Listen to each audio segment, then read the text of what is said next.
तो hello guys, Enemy Voice Fire में आपका स्वागत है। जैसे कि हमने लास्ट एपिसोड में देखा था कि जो कि कैरम सैन को बताते हुए कहती है वैसे प्रिंसेस के हार के बारे में मुझे कुछ बातें परेशान कर रही है। तभी सैन पूछते हुए कहता है इसके बारे में क्या। तभी कैरम बताते हुए कहती है तुम्हारी जो मैड एमिली है मुझे उस पर भी डैश स्टोन की स्मेल आ रही थी। तभी सैन ये सब सुनने के बाद एकदम से शॉक हो गया होता है और शॉक होते हुए कहता है क्या। तभी सीन चेंज होता है, हमें दिखाया जाता है नाना को जो कि हाफ ड्रैगन में बदल चुकी होती है और एमिली की तरफ देखते हुए स्माइल कर रही होती है। फिर हंसते हुए कहती है मुझे वहाँ से कुछ स्मेल आ रहा है और मुझे कुछ एमिली के ऊपर कुछ टेस्टी और स्वादिष्ट लग रहा है। नाना की बातें सुनकर ब्रैन और एमिली एकदम से घबरा जाते हैं। तभी ब्रैन नाना को शांत करते हुए कहता है नाना वहीं रुक जाओ, कम डाउन, शांत हो जाओ तुम वहाँ पर। तभी हम एमिली को देखते हैं जो कि ब्रैन के पीछे छुपे हुए बहुत घबराई होती है और रोते हुए कहती है मैं टेस्टी नहीं हूँ नाना, मैं पूरी तरह से मेरी बॉडी कुछ टेस्टी नहीं है। तभी ब्रैन अपने मन में सोचते हुए कहता है ये चीजें कैसे उलझ गई है और नाना भी एक मोस्टर में बदल चुकी है और वो किसी वजह से एमिली के पीछे पड़ी है। फिर कहता है मुझे कैसे भी नाना को रोकना होगा, लेकिन मैं नाना के खिलाफ अपनी स्वॉर्ड नहीं चला सकता हूँ। तभी हम देखते हैं नाना की तरफ जो कि अपने पंजे से उन लोगों की तरफ एक अटैक करने जा रही होती है। देखते हैं एमिली को जो कि एकदम से घबरा गई होती है और चिल्लाते हुए कहती ओए माँ।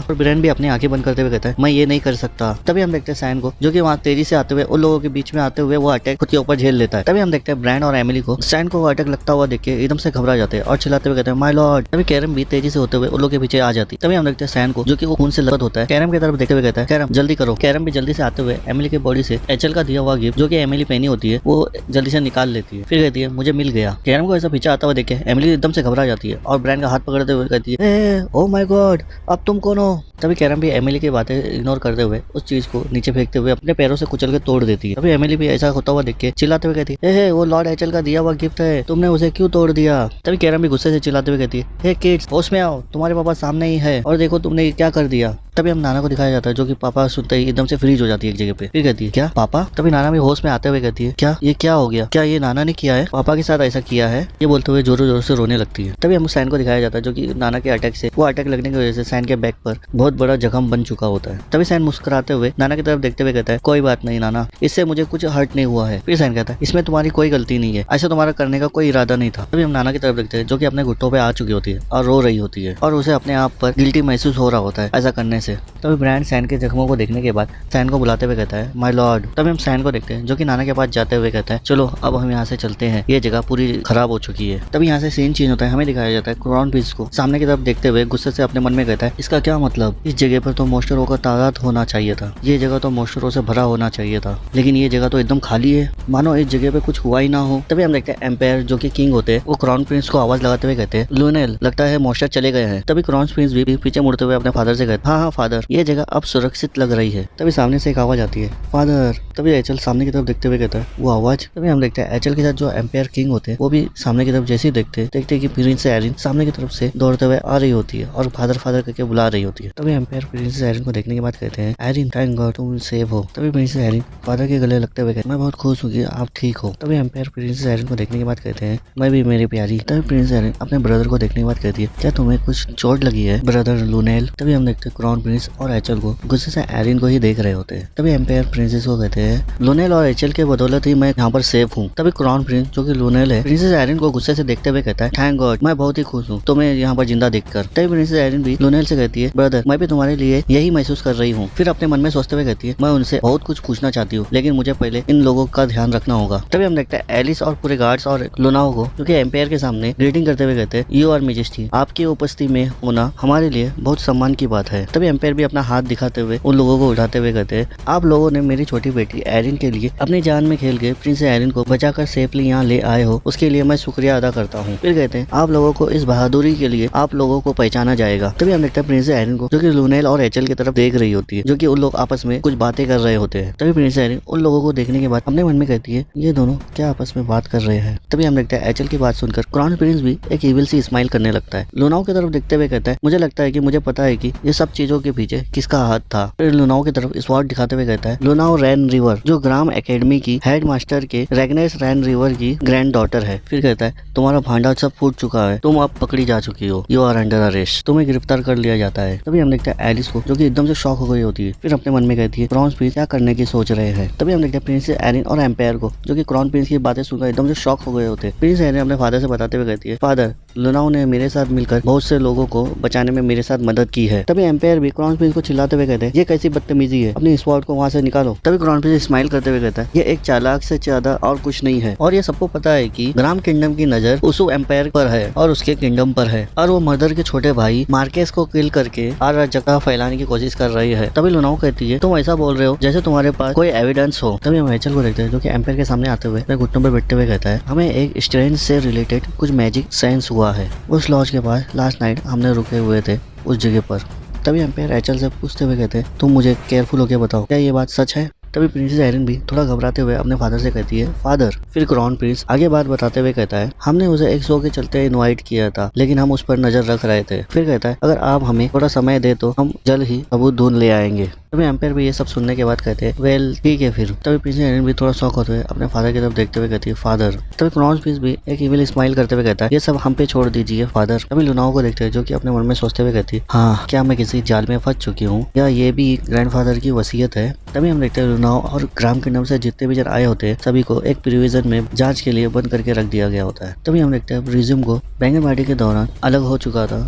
प्रिंसेस एरिन के गले लगते हुए जोरों जोरों से रोने लगती है और कहती है, अब से मैं तुम्हें अकेले नहीं जाने दूंगी किधर। हम देखते हैं सभी लोग को जो कि प्रिज्म को ऐसा गला लगता हुआ देख के एकदम से शॉक हो गए और वो लोगों को लगता है कि प्रिज्म एक लड़का है करके। तभी यहाँ से सीन चेंज होता है, हमें दिखाया जाता है बहुत सारे घोड़ा गाड़ी और उसमें रखे हुए ताबूत को जो कि बैंकेट पार्टी में मारे गए होते। गार्डन नाइट से लेके मार्केस तक उन सभी को दफनाने के लिए एम्पायर सिटी के रास्ते से ले जाया जा रहा होता है। तभी यहाँ से सीन चेंज होकर हमें दिखाया जाता है सैन को जो कि अपने बैक में पट्टी लगा रहा होता है। तभी ये सैन अपने मन में सोचते हुए कहता है, मेरे प्रीवियस लाइफ में जितने भी यहाँ पर डेथ हुए उन सभी से कंपेयर करूँ तो इस टाइम मैंने ये चीज को कम करने में मैं सक्सेस हो चुका हूँ, लेकिन मैं इस ब्लड बैंकेट के नाम को रोक नहीं पाया। तभी हम देखते हैं एलिस को जो कि पट्टी लगाते हुए कहती है, थैंक गॉड, सच में ये तो बहुत ही बुरा था। तभी सैन कहता है, सिस्टर एलिस आपको ऐसा करने की कोई जरूरत नहीं था। तभी सिस्टर एलिस भी चिल्लाते हुए कहती है, तुम चुप रहो, कम से कम मैं ये तो कर सकती हूँ ना, और तुम अपनी सिस्टर की बातें सुनो। और मुझे खुशी है कि तुम वहाँ पर मोस्टर से बच के भाग के आ चुके हो। वाकई में वो जगह बहुत ही डेंजरस था। तभी सैन कहता है, हाँ मैं वहाँ से भाग आया, अगर वो आदमी ना होता मैं भी नहीं बच पाता। तभी हम एलिस को देखते हैं जो कि सैन की बातें सुनकर वो अपने मन में सोचते हुए कहती है, आखिर वो कौन था, आखिर था कौन। तभी एलिस सैन की बॉडी को देखते हुए कहती है, दरअसल वो तुम्हारी साइज का था। अब जब मैंने जिक्र किया है तुम्हारी फिजिकल बॉडी वाकई बहुत बेहतर हो गई है, और इतने निशानों को देखते हुए तुम जरूर कड़ी मेहनत कर रहे होगे। ये बोलकर मुंह में हाथ रखते हुए हंस रही होती है। फिर सैन के बैक को छूते हुए कहती, अरे बाप रे, तुम्हें क्या शर्म आ रही है। फिर कहती है, अगर मैं तुम्हारे बाइसेप को छू लूं तो तुम्हें कुछ प्रॉब्लम तो नहीं ना। तभी हम सैन को देखते हैं जो कि गुस्से से एलिस से दूर जाते हुए कहता है, तुम मेरा मजाक मत उड़ाओ। तभी एचल वहाँ पर आते हुए कहता है, लगता है तुम बहुत ही जल्दी रिकवर हो रहे हो। फिर एलिस और सैन को ऐसा मजाक मस्ती करता हुआ देख के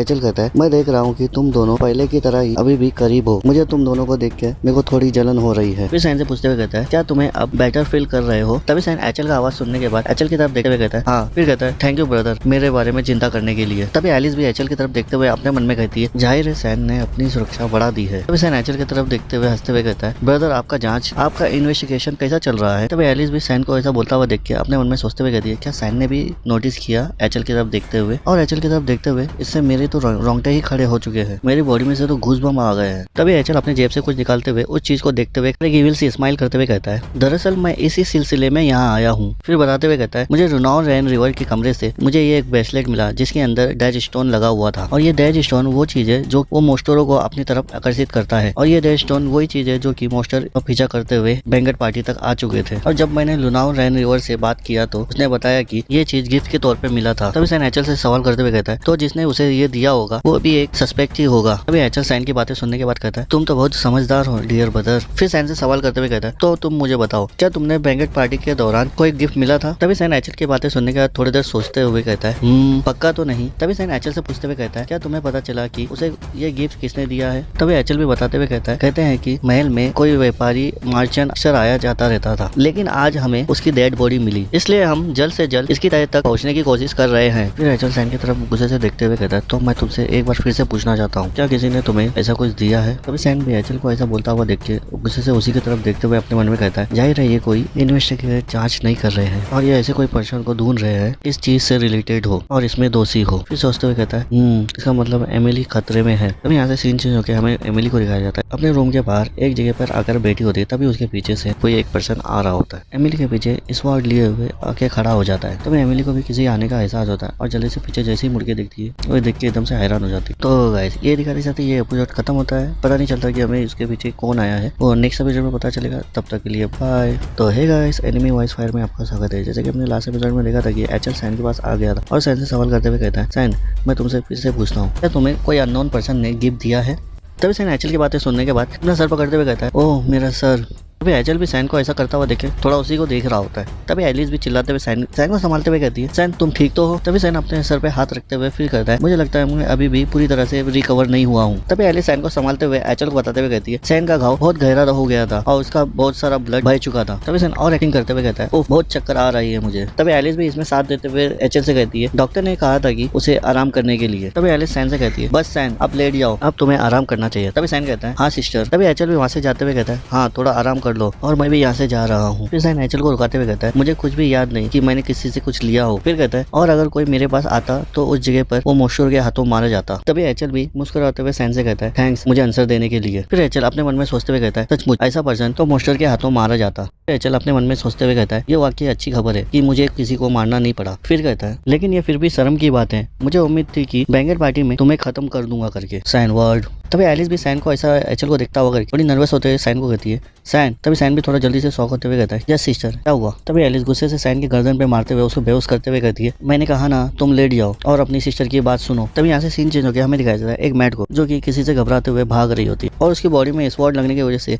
उस जख्म से खून निकलने लगता है। तभी हम देखते हैं वो पर्सन को जो कि मैट की तरफ बढ़ रहा होता है। तभी वो मैट घबराते हुए कहती है, तुम मेरे साथ ऐसा क्यों कर रहे हो? तभी हम देखते हैं मैट की तरफ जो कि बहुत बुरी तरह से जख्मी हो चुकी होती है और उसकी बॉडी से खून निकल रहा होता है। तभी मैट अपने घाव में हाथ रखते हुए थोड़े घबराते हुए कहती है, आपने जो भी कहा मैंने वो सब किया, मैंने हार प्रिंसेस आयरन को जाके दे दिया, मैं ये नहीं पूछा कि ये किस लिए था, बस तुम मेरी जान बख्श दो। तभी वो पर्सन मैट के गले के पास स्वॉर्ड रखते हुए कहता है, हाँ इसी के साथ तुम्हारा ये रोल खत्म होता है। फिर कहता है, लेकिन दुर्भाग्य से मैं अपनी भूमिका पूरी तरह से नहीं कर पाया, इसलिए मुझे ऐसा काम करने के लिए मजबूर होना पड़ा। तभी हम वो पर्सन को देखते हैं जो कि ये सबका मास्टरमाइंड क्राउन प्रिंस होता है। प्रिंसेस आयरन को हार देने के लिए ये मैट को भेजा गया था। और क्राउन प्रिंस कहता है, और जितना ज्यादा मैं इसके बारे में सोच रहा हूँ उतना ही ज्यादा मुझे गुस्सा आ रहा है। इतना सारा प्रिपरेशन तैयारी करने के बाद वो ये बोलते हुए उस लड़की को भी मार देता है। फिर वो पीछे मुड़ते हुए वहाँ से जा ही रहा होता है, फिर उससे कुछ याद आता है, कहता है, ओह मैं तो ये भूल ही गया था। तभी हम देखते हैं वो लेडी को जो कि वहाँ पर बहुत बुरी तरह से मरी पड़ी होती है। फिर कहता है, पिछली बार जो डेड बॉडी मिली थी उसके बाद से बहुत हंगामा हो गया था। फिर एक बुक को निकालते हुए कहता है, मुझे पूरा यकीन हो जाना चाहिए कि मेरे पीछे कोई एविडेंस ना छूटे। फिर उस बुक से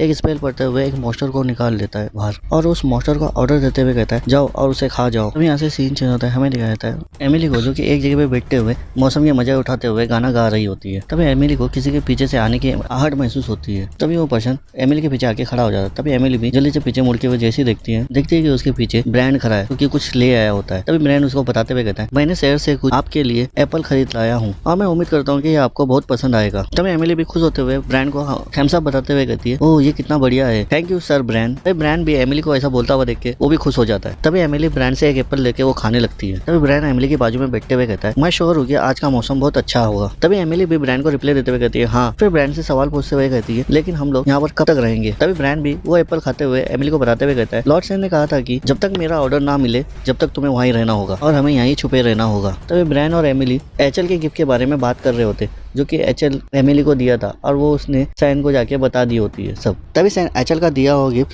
अपने हाथ में लेते हुए एमिली से पूछते हुए कहता है, क्या ये एचएल की तरफ से आया है? तभी एमिली भी बताते हुए कहती है, हाँ, और लॉर्ड एचएल ने ये भी कहा था कि आप बैंगर पार्टी में सोशल इवेंट में फर्स्ट टाइम आप अटेंड होने वाले हो, इसलिए आप गुड लक के तौर पर आपको ये गिफ्ट देने के लिए कहा था। तभी हम सैन को देखते हैं जो कि गुस्से से उस चीज को अपने पावर से जलाते हुए कहता है, ये कितना जटिल और पेचीदा है। तभी हम देखते हैं एमिली को जो कि उस तोहफे को जलता हुआ देख के चिल्लाते हुए कहती, अरे नहीं वो गिफ्ट। तभी सैन एमिली से कहता है, एमिली ध्यान से मेरी बात सुनना। तभी एमिली को देखते हैं जो कि सैन को ऐसा बोलता हुआ देख के सैन की तरफ ही देखने लगती है। तभी सैन कहता है, आपसे ना ही तुम इंपेरियल सिटी और ना ही वर्ल्ड हाउस तुम्हारे लिए सेफ रहेगा। फिर कहता है, इसलिए जब तक मैं तुम्हें ऑर्डर ना दूं जब तक तुम यहाँ पर छुपे रहना। ब्रांड को बुलाते हुए कहता है, ब्रांड। तभी देखते हैं ब्रांड को जो कि सैन की आवाज सुनते ही बोलता है, यस माय लॉर्ड। तभी सैन ब्रांड से कहता है, ब्रांड मैं कुछ समय के लिए थोड़ा बिजी रहने वाला हूँ, इसलिए मैं चाहता हूँ कि तुम एमिली को प्रोटेक्ट करना। तभी ब्रांड भी कहता है, ये चीज मुझ पर छोड़ दो। सैन नाना के सर पे हाथ रखते हुए कहता है, और नाना का भी ध्यान रखना। नाना के सर पे हाथ फिराते हुए हंसते हुए कहता है, नाना हमें अब कुछ समय के लिए थोड़ा अलग रहना होगा, लेकिन तुम रोना मत। तभी ब्रांड अपने मन में सोचते हुए कहता है, मैंने लॉर्ड सैन को ऐसा मुस्कुराते हुए कभी नहीं देखा। फिर अपने मन में सोचते हुए कहता है, मुझे इस बार उनके लिए कुछ काम आना चाहिए, चाहे कुछ भी हो जाए। तभी एमिली ब्रांड से पूछते हुए कहती,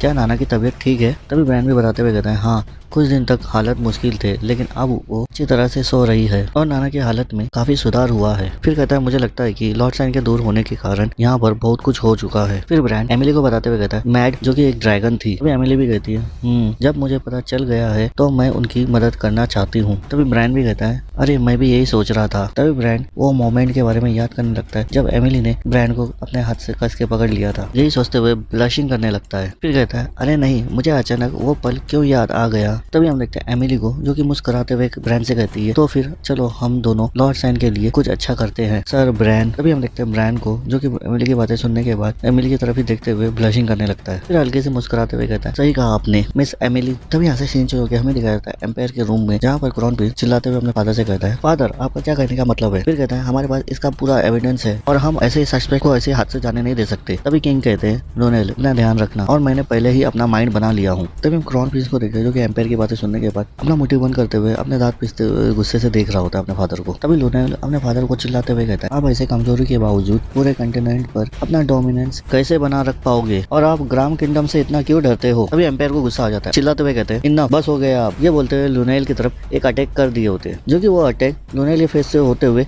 पीछे की तरफ एक दीवार पर जाके टकराता है जो कि इधर धमाका होता है। फिर एम्पायर कहते हैं कंटिनेंट को डोमिनेंस करना। क्राउन प्रिंस को बताते हुए कहते हैं एक महान लक्ष्य मेरे बेटे, लेकिन उसे एम्पायर का बॉर्डर केवल ग्राम किंगडम से होते हुए नहीं जाता है बल्कि डीमन वर्ल्ड स्पेनिया और पुरीना से भी ये बॉर्डर लगता है। फिर कहते हैं अगर हम ग्राम किंगडम को भी एनिमी बना दे तो हम डीमन वर्ल्ड के आगे जो बॉर्डर होल्ड करके रखा गया है हम लोग वो चीज खो देंगे। यानी इंसान और डीमनों के बीच जो हमने बॉर्डर बनाया गया है उस बॉर्डर को तोड़ते हुए डीमन अंदर आने के बाद पूरे कंटिनेंट को खा जाएंगे। फिर कहते हैं भले ही हम इतने भाग्यशाली है कि हम पूरे कंटिनेंट को टेक ओवर कर सके यानी कि कब्जा कर सके, लेकिन इसकी कीमत अनगिनत लाशों के बराबर होगी। फिर क्राउन प्रिंस को गुस्से से देखते हुए कहते हैं जो आदमी ऐसा रास्ता चुनता है वो एम्पायर नहीं वो तो एक मोशर है। फिर क्राउन प्रिंस को चिल्लाते हुए कहते हैं क्या ये तुम्हें समझने में इतना डिफिकल्ट लग रहा है। तभी क्राउन प्रिंस भी अपने फादर से बताते हुए कहता है लेकिन फादर सस्पेक्ट के खिलाफ क्लियर एविडेंस है तो भी आप सस्पेक्ट को छोड़ रहे हो। तभी एम्पायर भी लोनेल की बातों को काटते हुए कहते हैं हमारा कहने का मतलब एरिस्टोन से है। तभी हम देखते हैं लोनेल को जो कि सुनते ही एकदम से शॉक हो गया होता है और अपने मन में सोचते हुए कहता है क्या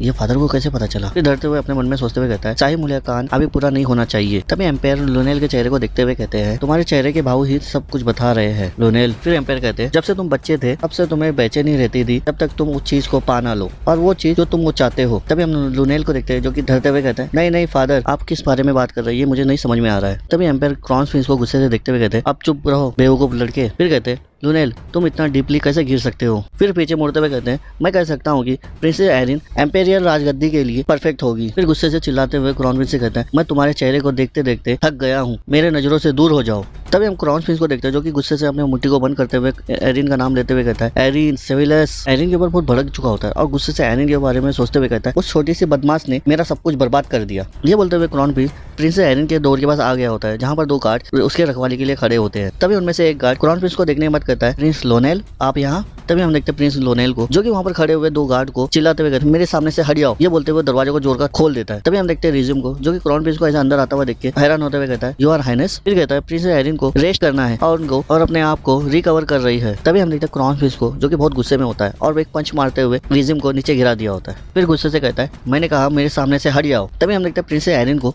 जो कि रिज्यूम को ऐसा नीचे गिरता हुआ देख के एकदम से शॉक हो गई होती है और क्राउन प्रिंस से सवाल करते हुए कहती है ब्रदर इसका क्या मतलब हुआ। तभी हम देखते हैं क्राउन प्रिंस को जो कि प्रिंसेस एरिन के सामने जो टेबल होता है उस पर हाथ रखते हुए कहता है मैं तुमसे बात करने आया हूँ। ये बोलते हुए की करके हंस रहा होता है। फिर कहता है मेरी छोटी प्यारी सिस्टर मैं तुमसे बात करने आया हूँ। तो गाइस ये बोलते के साथ ही ये एपिसोड खत्म होता है। मिलते हैं नेक्स्ट एपिसोड में, तब तक के लिए बाय।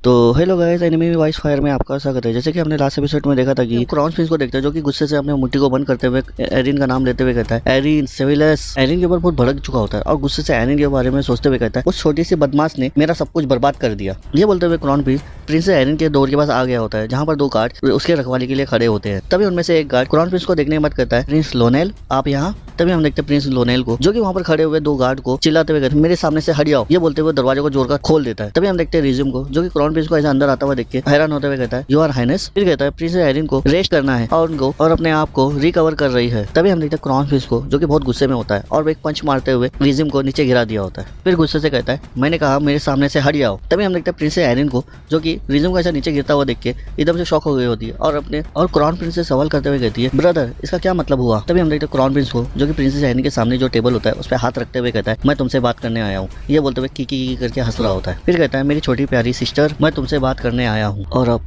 आगे तभी हम रिजिम को देखते हैं जो कि ऐसे तैसे करके उठते हुए अपने मुंह को पकड़ते हुए क्रॉन प्रिंस से कहता है यू आर हाइनेस हालांकि आप एक प्रिंसेस हो सकते हो लेकिन अगर आप प्रिंसेस आयरिन को ऐसा धमकाते रहेंगे तो मुझे लगता है कि मेरे पास कोई चॉइस नहीं बचेगा। तभी हम क्रॉन प्रिंस को देखते हैं जो कि रिजिम की बातें सुनकर रिजिम की तरफ गुस्से से देखने लगा और कहता है क्या तुमने क्या कहा तुम्हारे पास कोई चॉइस नहीं बचेगा। तो मैं इनसे कीड़े से ज्यादा मेरे सामने कुछ भी नहीं हो और जो तुमने अभी कहा है मैं तुमको और तुम्हारी फैमिली को मौत की सजा देता हूँ और तुम्हारा इस दुनिया से अस्तित्व मिटा दूंगा। तभी हम देखते हैं रिजिम को जो कि क्रॉन प्रिंस की बातें सुनकर एकदम से घबरा गया होता है। तभी प्रिंसेस आयरिन क्रॉन प्रिंस को चिल्लाते हुए कहती है इनफ ब्रदर अब बस करो। क्रॉन प्रिंस को देखते हैं जो कि ऐसा सुनते ही एकदम से शॉक हो गया होता है। फिर प्रिंसेस आयरिन कहती है क्या आप मुझे देखने के लिए यहाँ नहीं आए हो। फिर कहती है या फिर तुम मुझसे और कुछ सुनना चाहते थे। तभी क्रॉन प्रिंस अपने मन में शौक होते हुए कहता है ये क्या हुआ ये और इसका ऑरा एकदम ही अलग लग रहा है। फिर कहता है क्या ये वही आयरिन सेल्वेस नहीं है जिसे मैं जानता था। क्रॉन प्रिंस यही सब अपने मन में सोच ही रहा होता है। तभी प्रिंसेस आयरिन कहती है या शायद मैं तुमको बस इतना बता दूं मैं आयरिन सेल्वेस आपसे कुछ नहीं मिला है ब्रदर। तभी हम क्रॉन प्रिंस को देखते हैं जो कि शौक होते हुए प्रिंसेस आयरिन को ही देख रहा होता है। तभी यहाँ से सीन चेंज होकर हमें कुछ देर पहले के बारे में बताया जाता है जहाँ पर प्रिंसेस आयरिन अपने फादर से मिली थी जहाँ पर उन लोगों ने नेकलेस के बारे में कुछ बातचीत की थी। तभी एम्पायर जो प्रिंसेस आयरिन के फादर है वो प्रिंसेस आयरिन से सवाल करते हुए कहते हैं ये तुम पूरा श्योर हो कि तुम्हारा इसमें कोई हाथ नहीं था। तभी प्रिंसेस आयरिन कहती है यस फादर मुझे ये सब चीजों के बारे में कुछ नहीं पता था। तभी एम्पायर जो कि प्रिंसेस आयरिन को बताते हुए कहते हैं लेकिन तुमने जो नेकलेस ले आए हो वो नेकलेस का ज्वेलर कोई साधारण ज्वेलर नहीं है। हालांकि इस चीज की प्रसिद्ध दौरा कम हो चुकी है और ये ब्लैक ब्लूड का क्लैन जो कि ब्लैक मैजिक का यूज करते हुए डेड स्टोन का इस्तेमाल करते थे और ये भी कहा जाता है कि डेड स्टोन का इस्तेमाल मुख्य रूप से मॉन्स्टर को कंट्रोल करने के लिए किया जाता था। फिर एम्पायर कहते हैं और मुझे ये भी खबर मिला है कि एम्पायर सिटी में कोई सीक्रेटली इस चीज को खरीद रहा है और ब्लैक मार्केट का डीलर गिलबर्ट और मैट मेरिंडा इन दोनों के बीच एक लंबे समय से व्यापारिक पार्टनरशिप बना हुआ था। फिर कहते हैं लेकिन वो दोनों अब मर चुके हैं या फिर लापता हो गए हैं। तभी हम देखते हैं प्रिंसेस आयरिन को जो कि ये बात सुनने के बाद एकदम से शॉक हो गई होती है। तभी एम्पायर जो कि प्रिंसेस आयरिन को बताते हुए कहते हैं और ये दोनों अक्सर तुम्हारे ब्रदर लुनाइल के साथ मिलते रहते थे। तभी फिर से एम्पायर जो कि प्रिंसेस आयरिन से सवाल करते हुए कहते हैं क्या सच में तुम्हारे ब्रदर से कुछ तुमको मिला हो वो तुमको याद नहीं है या फिर तुम्हारे ब्रदर ने वो नेकलेस तुमको गिफ्ट के तौर पर दिया हो। तभी हम प्रिंसेस आयरिन को देखते हैं जो कि हिचकिचाते हुए अपने फादर से कहती है नहीं फादर मैंने अपने ब्रदर से कुछ भी ऐसा चीज नहीं रिसीव किया हूँ। फिर कहती है जबकि आपको ये चीज पता चल गया है कि वो स्टोन किसने लाया था तो लुनाओ स्पष्ट रूप से क्लियर हो चुकी है तो प्लीज उसे रिहा कर दो। उसने बैंकेट पार्टी में बहुत से लोगों की जान बचाई है फादर। तभी एम्पायर भी प्रिंसेस आयरिन की बातें सुनने के बाद कहते हैं बहुत अच्छा उसके बारे में तुम चिंता मत करो। तभी हम प्रिंसेस आयरिन को देखते हैं जो कि अपने मन में सोचते हुए कहती है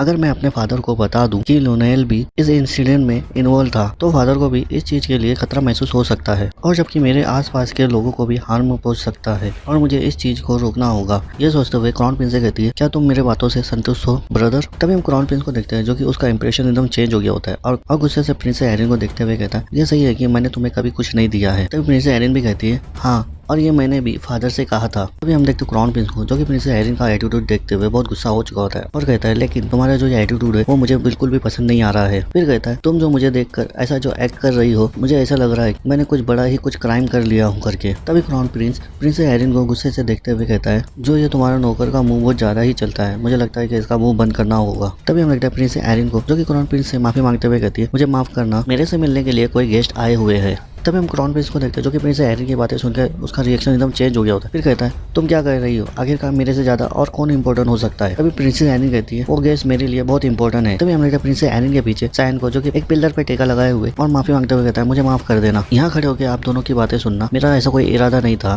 तभी हम क्रॉन प्रिंस को देखते हैं जो कि सैन को वहाँ खड़ा हुआ देखते हैं एकदम से शॉक होते हुए कहता है अपने मन में मैंने इसे बिल्कुल भी सेंस नहीं कर पाया। फिर कहता है आखिर ये कब से है यहाँ पर। तभी सैन कहता है मैंने तुम लोगों की बातें सब सुन लिया हूँ। ये बोलते हुए उन लोगों की तरफ बढ़ने लगता है। तभी क्रॉन प्रिंस सैन से पूछते हुए कहता है आखिरकार तुम वहाँ पर कब से छुपे हुए थे। तभी सैन कहता है तुम्हारा कहने का क्या मतलब है मैं छुपा हुआ था। फिर बड़े एटीट्यूड में बताते हुए कहता है मेरा कोई प्रेजेंस नहीं है योर हाइनेस। तभी हमें पता चलता है सैन का जो एसेसन का जो प्रोफेशनल हैबिट की वजह से उसे सेंस नहीं कर सकते। तभी हम क्रॉन प्रिंस को देखते हैं जो कि गुस्से से चिढ़ते हुए कहता है हाँ मैं तुम्हारे साथ मजाक के मूड में नहीं हूँ। फिर कहता है तुम एक क्रॉन प्रिंस के साथ ऐसा बोल्ड व्यवहार कैसे कर सकते हो तुम्हारी इतनी जरूरत। हम सैन को देखते हैं जो कि प्रिंसेस आयरिन के पीछे आके एकदम करीब में खड़ा हो जाता है। फिर क्रॉन प्रिंस को और चिढ़ाते हुए कहता है तुम इस चीज के बारे में में और क्या करने की सोच रहे हो। फिर कहता है क्या तुम मुझे दूसरों की तरह ही चुप करा दोगे। तभी हम क्रॉनफिश को देखते हैं जो कि अपने मन में सोचते हुए कहता है वो रूमर वो अफवाह सच थी, यानी कि इन दोनों की एंगेजमेंट की बातें में सच था। फिर कहता है सैनवर्ड को मेरा एनिमी बनाने से मेरा कुछ अच्छा नहीं होगा और ये ना ही मेरे फादर के दोस्त का बेटा है, बल्कि एचल का किया हुआ रिक्वेस्ट वो भी मुझे याद आ रहा है। जब एचल को मेरे थ्रोन के लिए प्रिंसेस एरिन को मारना चाहता हूँ करके बता रहा था, तभी मैंने एचल से पूछा था कि तुम अपने ब्रदर को क्यों मारना चाहते हो करके, और तुम्हारे फादर भी पूरी तरह से तुम्हारे ऊपर ट्रस्ट करते हैं। तभी एचल कहता है क्योंकि वो मुझे परेशान कर रहा है, वो लड़का मुझसे कुछ छुपा रहा है और वो बिल्कुल नॉर्मल इंसानों से बिल्कुल अलग है और वो ऐसा कुछ छुपा रहा है जो कि आम इंसानों के समझ से परे है और ये बात मुझे बहुत परेशान कर रही है। तभी क्राउन प्रिंस यही सब सोचते हुए कहता है हाँ आखिरकार मुझे समझ आ गया कि एचल का क्या कहने का मतलब था करके। फिर कहता है आखिरकार ये जबरदस्त फील मुझे क्यों हो रहा है जो कि मुझे उससे सेंस हो रहा है। फिर अपने गुस्से को अंदर दबाते हुए अपना इंप्रेशन चेंज करते हुए कहता है अच्छा मेरे मजाक के लिए इतना काफी होगा। फिर कहता है अब जब मेरे बारे में गलतफहमी दूरी हो गई है तो मैं अब यहाँ से जा रहा हूँ। तभी हम प्रिंस एरिन को देखते हैं जो कि सैन को इतना क्लोज होता हुआ देख के एकदम ब्लेसिंग कर रही होती है। तभी सैन क्राउन प्रिंस को ऐसा जाता हुआ देख के अपने मन में कहता है लुनेल सिविलिस मैं इसे देख रहा हूँ ये कम्प्लीटली अभी तक चेंज नहीं हुआ है। फिर कहता है कम से कम किसी ऐसे पर्सन के लिए नहीं जिसे मैड एम्पायर के नाम से बुलाया जाता था। फिर कहता है वैसे भी वो मेरे पास्ट लाइफ की तुलना में ये अभी कम इविल है। तभी हम क्राउन प्रिंस को देखते हैं जो कि चलते हुए रुक जाता है और रिजम की तरफ देखते हुए कहता है ओ और जो मैंने तुमसे कहा था उस चीज के लिए मुझे माफ कर देना। तभी रिजम को देखते हैं जो कि क्राउन प्रिंस से कहता है नहीं यू आर हाइनेस मुझे माफ कर देना मेरे रूडनेस के लिए। तभी हम क्राउन प्रिंस को देखते हैं जो कि रिजम को गुस्से से देखते हुए कहता है हाँ और नेक्स्ट टाइम से तुम और ज्यादा केयरफुल रहना। ये बोलते हुए वहाँ से चला जाता है। तभी हम रिजम को देखते हैं जो कि क्राउन प्रिंस को जाता हुआ देख के एक लंबी सांस लेते हुए कहता है ओ ये कितना घटिया दर्जे का बेवकूफ है, और सैन को देखते हुए कहता है थैंक यू लॉर्ड सैन। तभी प्रिंसेस एरिन भी कहती है थैंक यू सैन, ये बोलते हुए ब्लशिंग करने लगती है। तभी सैन कहता है ये तो कुछ भी नहीं था। तभी सैन रिजम को देखते हुए अपने मन में कहता है तो ये है कंटिनेंट के सबसे महान स्वॉर्डमैनशिप का फेस, ये कितना इंटरेस्टिंग है। ये बोलते हुए प्रिंसेस एरिन के सामने आके बैठ जाता है। फिर कहता है नहीं ये तो प्रिंसेस एरिन की हार्ड मेहनत का नतीजा था। तभी हम प्रिंसेस एरिन को देखते हैं जो कि सैन को बताते हुए कहती है ऐसा नहीं है तुम यहाँ थे करके मैं इतनी कॉन्फिडेंस से बोल पाई। ये बोलते हुए जैसे सामने की तरफ देखती है जो कि सैन को उसके बाजू में बैठा हुआ देख के एकदम से घबरा जाती है और फेस भी एकदम लाल हो गया होता है। फिर घबराते हुए सैन से कहती है अरे तुम मेरे पास बैठे हो। तभी सैन कहता है क्या ये ठीक नहीं है, इतनी देर से मैं खड़े होने के कारण मेरे पैर दर्द हो रहे थे इसलिए मैं यहाँ आके बैठ गया। प्रिंसेस एरिन को देखते हैं जो कि ब्लशिंग करते हुए कहती है ऐसी कोई बात नहीं है। फिर सैन वहाँ से जाते हुए कहता है ये स्पष्ट कर दिया है कि प्रिंसेस एरिन मेरे साथ जुड़ी हुई है करके, फिलहाल के लिए तुम्हारा ब्रदर तुम्हारे खिलाफ कोई उंगली भी नहीं उठा सकता है। फिर कहता है ठीक है फिर अब मैं यहाँ से जा रहा हूँ। तभी हम प्रिंसेस एरिन को देखते हैं जो कि अपने मदोस में ही खो गई होती है और उसे मालूम ही नहीं होता है कि सैन वहाँ से उठ के चला गया है करके। फिर रिजम भी बाय बोलते हुए कहती है हम फिर मिलेंगे लॉर्ड सैन। तभी यहाँ से सीन चेंज होता है, हमें दिखाया जाता है एचल और क्राउन प्रिंस को जो कि क्राउन प्रिंस बहुत गुस्से में होता है। एचल को चिल्लाते हुए कहता है तुम इस चीज के बारे में क्या करने की सोच रहे हो। फिर कहता है तुमने कहा था कि ये प्लान पूरी तरह से फुल प्रूफ होगा करके। फिर गुस्से से कहता है हमें जिसे मारना चाहिए था वो अभी भी ठीक ठाक है और वो वहाँ पर अभी भी जिंदे है, और ये नहीं बल्कि मैं अपने फादर का भी ट्रस्ट खो दिया हूँ और ये तो अनएक्सपेक्टेबल था। फिर कहता है मुझे तो सेवियर होना चाहिए था, वो भी एक साबित एम्पीरियल का सेवियर। तभी बोरिस पीछे से आते हुए कहता है हमें इस प्लान में थोड़ा सक्सेस मिल चुका है योर हाइनेस। तभी क्राउन प्रिंस गुस्से से कहता है कौन है वहाँ पर। तभी बोरिस सामने आते हुए कहता है मैं बोरिस लेहाम योर हाइनेस आपकी सेवा में। तभी क्राउन प्रिंस बोरिस से चिढ़ते हुए कहता है बोरिस इतने समय से तुम कहाँ थे। तभी बोरिस भी उन लोग के सामने आने के बाद कहता है मेरे लेट होने की वजह से मुझे माफ कर देना, एक्चुअली लॉर्ड एचल का दिया हुआ मिशन मैं पूरा कर रहा था योर हाइनेस। तभी एचल बोरिस से कहता है मैंने सुना हो कि एमिली किधर छुप गई है और तुमने कहा था कि कोई फ्रूट तुम्हारे हाथ लग चुका है करके।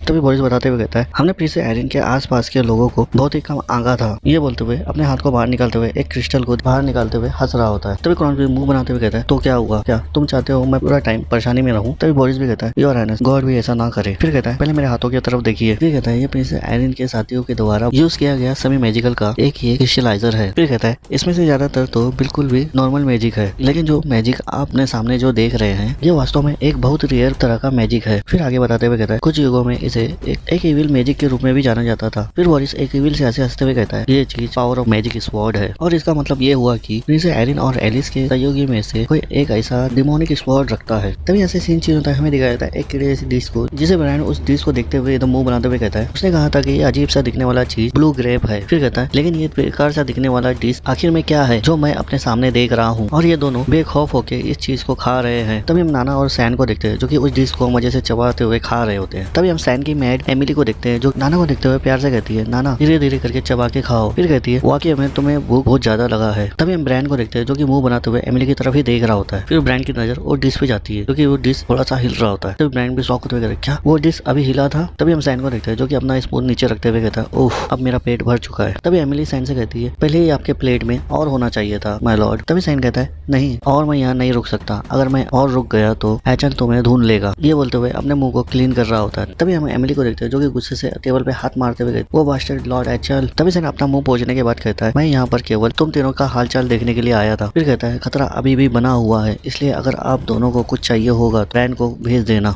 ये बोलते जाते हैं हम देखते हैं बाहर की तरफ एक असेसन को जो कि बाहर की तरफ एक ट्री के ऊपर खड़े होकर सैन का इंतजार कर रहा होता है। और वो असेसन जो कि घर को देखते हुए कहता है, मेरे पास भी कुछ लोग हैं इस सेफ घर पर नजर रखे हुए हैं, ये अभी भी तुम लोगों के लिए सेफ जगह नहीं है। तभी सैन वहाँ से उठकर जाते हुए कहता है, मैं अब जा रहा हूँ। तभी हम एमिली को देखते हैं जो कि रोते हुए चिल्लाते हुए कहती है, लॉर्ड सैन आपको हमेशा की तरह प्रॉमिस करना होगा कि आप सेफली लौट आओगे। तभी सैन कहता है, डोंट वरी तुम चिंता मत करो। फिर ब्रायन से कहता है, ब्रायन मैं तुम्हारे भरोसे हूँ, जब मैं यहाँ से जाऊँ तो तुम इन लोगों का केयर करना। तभी ब्रायन की तरफ देखते हैं जो कि पीछे मुड़ते हुए ब्लू ग्रे को स्पून से उठाते हुए कहता है, यस माय लॉर्ड। तभी सैन वहाँ से डोर खोलते हुए बाहर आ जाता है। तभी हम सैन को देखते हैं जो कि उस डोर से निकल के कुछ कदम दूरी चल ही रहा होता है। तभी पीछे से एक आवाज आती है, ऐसे आउटिंग के लिए समय निकालना बहुत अच्छा होता है। तभी हम सैन को देखते हैं जो कि चलते हुए रुक जाता है, बिकॉज उस तरफ मुंडी घुमाते हुए देखने लगता है। तभी वो पर्सन सैन से पूछते हुए कहता है, अब तुम मुझे पूरा इस चीज के बारे में एक्सप्लेन करके बताओगे। तभी हम देखते हैं वो पर्सन को जो कि और कोई नहीं सरिका मैम होती है जो कि सैन से सवाल करते हुए कहती है, सैन बैंगर पार्टी और मेरे फियांसी की डेथ ये चीज तुम्हें कैसे पता थी, ऐसा होगा करके। फिर कहती है,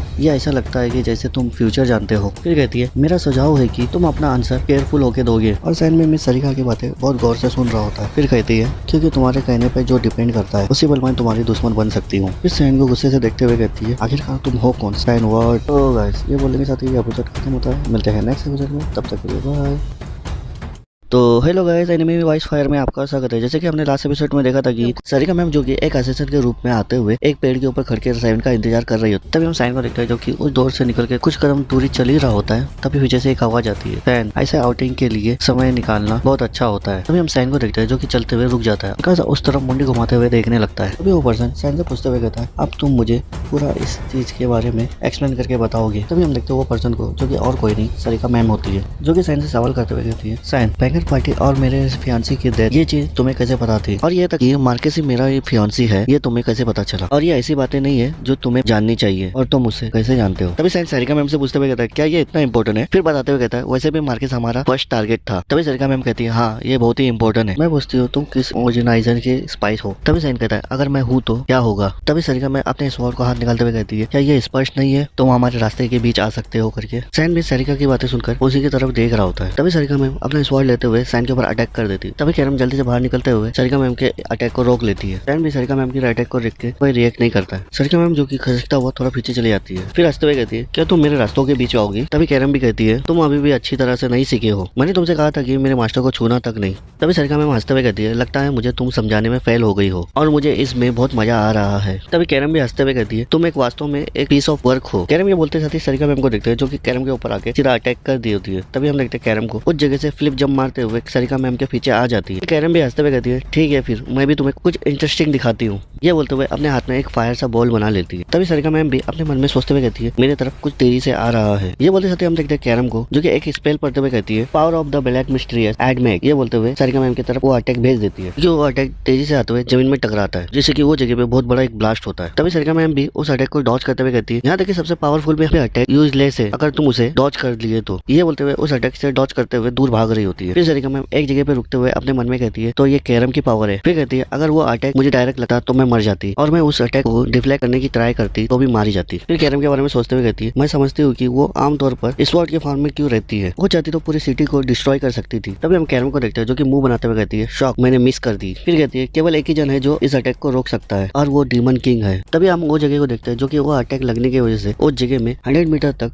तहस महस हो चुका होता है। फिर कैरम कहती है, ठीक है अब तैयार हो जाओ, ये तो बस मेरा वार्म अप था। तभी हम सारिका मैम को देखते हैं जो कि हंसते हुए कहती है, ओह कैरम, मैं भी अपना बेस्ट दूंगी। सारिका मैम यही बोलते हुए जैसे ही तैयार होती है वैसे हम देखते हैं एक आवाज आती है, स्वॉट मैनिपुलेशन, जिससे कि कैरम जमीन में गिर जाती है धाड़ करके। तभी हम कैरम को देखते हैं जो कि जमीन में एकदम चिपकी होती है और रोते हुए कहती है, ओह कम ऑन, मैंने तो अभी स्टार्ट किया था। तभी हम सैन को देखते हैं जो कि कहता है, अगर तुम इतना हंगामा कर रहे हो तो छुपने का क्या मतलब है। फिर कहता है, तुम लोग एक मूर्ख हो। तभी सारिका मैम भी कहती है, वो सही है। तभी सैन वहां से अंदर जाते हुए कहता है, मैं बाकी लोगों को लोकेशन चेंज करने के लिए कहने जा रहा हूँ। फिर चिढ़ते हुए कहता है, तुम दोनों भी अपने आप को साफ कर लो। बोलते हुए जोर का दरवाजा बंद करते हुए अंदर चले जाता है। तभी हम सारिका मैम और कैरम को देखते हैं जो कि उनके मुंह पे दरवाजा बंद होने के कारण वो उसी की तरफ ही मुंह बनाते हुए देख रहे होते। फिर सैन अंदर आने के बाद अपने सर पे हाथ रखते हुए टेंशन में कहता है, प्लान अब चेंज हो गया, तुरंत सामान पैक कर ले। तभी सामने से भी एक आवाज आती है, हेलो सीनियर। तभी सैन ये सुनने के बाद जैसे सामने की तरफ देखता है कि सामने की तरफ लुनेल बैठी हुई है। तभी लुनेल भी सैन को देखते हुए कहती है, जब तुम मुझे लास्ट टाइम मिले थे तब से लेके अब तक तुम्हारी फैमिली बढ़ चुकी है। तभी हम ब्रायन को देखते हैं जो कि माफी मांगते हुए कहता है, मुझे माफ कर देना माय लॉर्ड, ये यहाँ पर सडनली आ गए हैं। तभी सैन लुनेल को देखते हुए कहता है, ये तो मिस्टीरियस बैरियर को भी पार कर गई है। फिर सैन सवाल करते हुए कहता है, तुमने हमें कैसे ढूंढ लिया।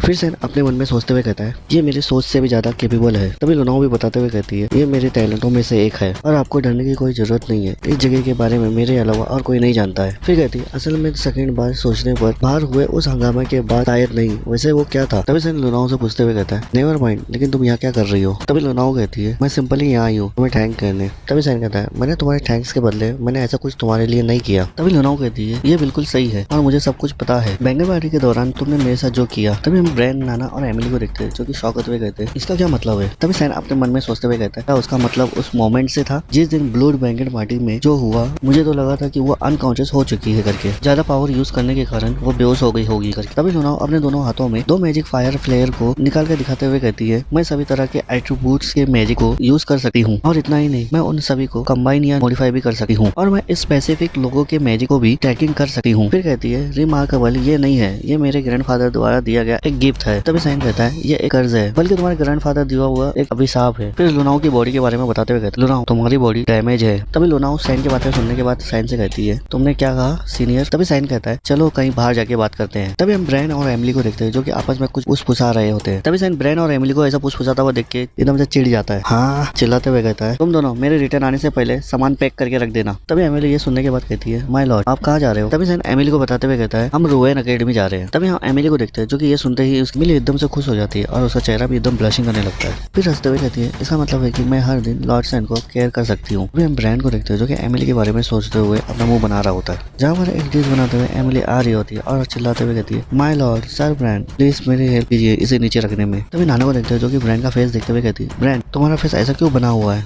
तभी ब्रैन मुंह बनाते हुए नाना से कहता है, मैं अभी बहुत सारी अलग अलग भावनाएं को महसूस कर रहा हूँ। तभी हम लुनाओ को देखते हैं जो कि अपने बारे में साइन को बताते हुए कहती है, मैंने अपना बचपन ठंडी अंधेरी जगहों में गुजारी हूँ जहाँ पर मैं सभी तरह के दर्दनाक पेनफुल एक्सपेरिमेंट के आदी थी, लेकिन मैंने ये सब साइन किया क्योंकि ये मेरी ड्यूटी थी रीजन रैन रिवर की ग्रैंड डॉटर के रूप में। तभी हम साइन और लुनाओ को देखते हैं जो कि एक पुल को पार करते हुए एक दूसरे से बात कर रहे होते हैं। तभी लुनाओ भी साइन को सवाल करते हुए कहती है, क्या तुम भी इस ड्यूटी के भावनाओं से रहते हो सीनियर सैन। तभी सैन भी जवाब देते हुए कहता है, खास तौर पे तो नहीं। फिर लुनाओ पूछते हुए कहती है, तो फिर आपने हमें क्यों बचाया और फिर क्यों बताया नहीं। तभी सैन बताते हुए कहता है, और मैं ऐसा क्यों करूं, इससे तो मुझे और भी सिर दर्द हो जाएगा। फिर कहता है, मुझे यकीन है कि तुम इसका कारण समझ सकती हो। तभी लुनाओ सैन की बातें सुनने के बाद कहती है, रीजन। तभी लुनाओ अपने पास से सैन का मैजिक एट्रीब्यूट बाहर निकालते हुए कहती है, हाँ तुम्हारा ये मैजिक एट्रीब्यूट मुझे पहले लगा कि ये डार्कनेस है। मैंने वो इन्फॉर्मेशन तब कलेक्ट की थी जब हम पहली बार रेस्टोरेंट में मिले थे। तभी सैन अपने मन में सोचते हुए कहता है, इसलिए वो केवल मैजिकल एट्रीब्यूट फिजिकल कांटेक्ट द्वारा ही निर्धारित कर सकती है। फिर सोचते हुए कहता है, ये कुछ ऐसा है जो मुझे पिछले लाइफ में नहीं पता था, लेकिन मैं फिर जिस दिन कोलैप्स होकर नीचे गिर गई थी तुमने मेरे बॉडी में ये मैजिक डाल दिया। फिर लोनेल अपने हाथ में एक डार्क ओरा को रिलीज करके दिखाते हुए कहती है, सीनियर सैन ये क्या चीज है। फिर कहती है, ये तुम्हारा है लेकिन ये इस दुनिया का नहीं है। तभी सैन कहता है, अब मुझे समझ में आया कि तुम मुझसे संपर्क क्यों किए। फिर कहता है, क्या तुम इसे अपने ग्रैंडपा के पास वापस ले जाओगे। तभी लुना उस ओरा को डिसअपीयर करते हुए कहती है, नहीं। फिर सैन से कहती है, और मैं ऐसा क्यों करूंगी, इससे तो मुझे और भी ज्यादा नुकसान होगा और सर दर्द होगा। तभी सैन पूछते हुए कहता है, ये क्या है, क्या तुम रैन रिवर के ब्लड लाइन के अगेंस्ट तुम बगावत करने की सोच रही हो। तभी लोनेल सैन के गले लगते हुए कहती है, मुझे यकीन है कि तुम इसका कारण समझते हो। तभी सैन लुनाओ को ऐसा गले लगता हुआ देख के एकदम से थोड़ा शॉक हो गया होता है। लुनाओ सैन के गले लगते हुए कहती है, थैंक यू मेरे अंदर लंबे समय से बोझ रखे हुए को निकालने के लिए। तभी सैन लुनाओ को ऐसा गला लगता हुआ देख के अपने मन में कहता है, लुनाओ की बॉडी एक उबले हुए कढ़ाई की तरह है जिसमें मैजिक और डिफरेंट टाइप का एट्रीब्यूट उबल रहा है। ऐसा लग रहा था जैसे वो किसी चीज में बदल रही हो, लेकिन किसी ने उसे बंद कर दिया है, शायद उस मैजिक को खोने से बचाने के लिए। लेकिन कढ़ाई बहुत ज्यादा ही गर्म हो चुकी थी और लेकिन इसके मैजिक ने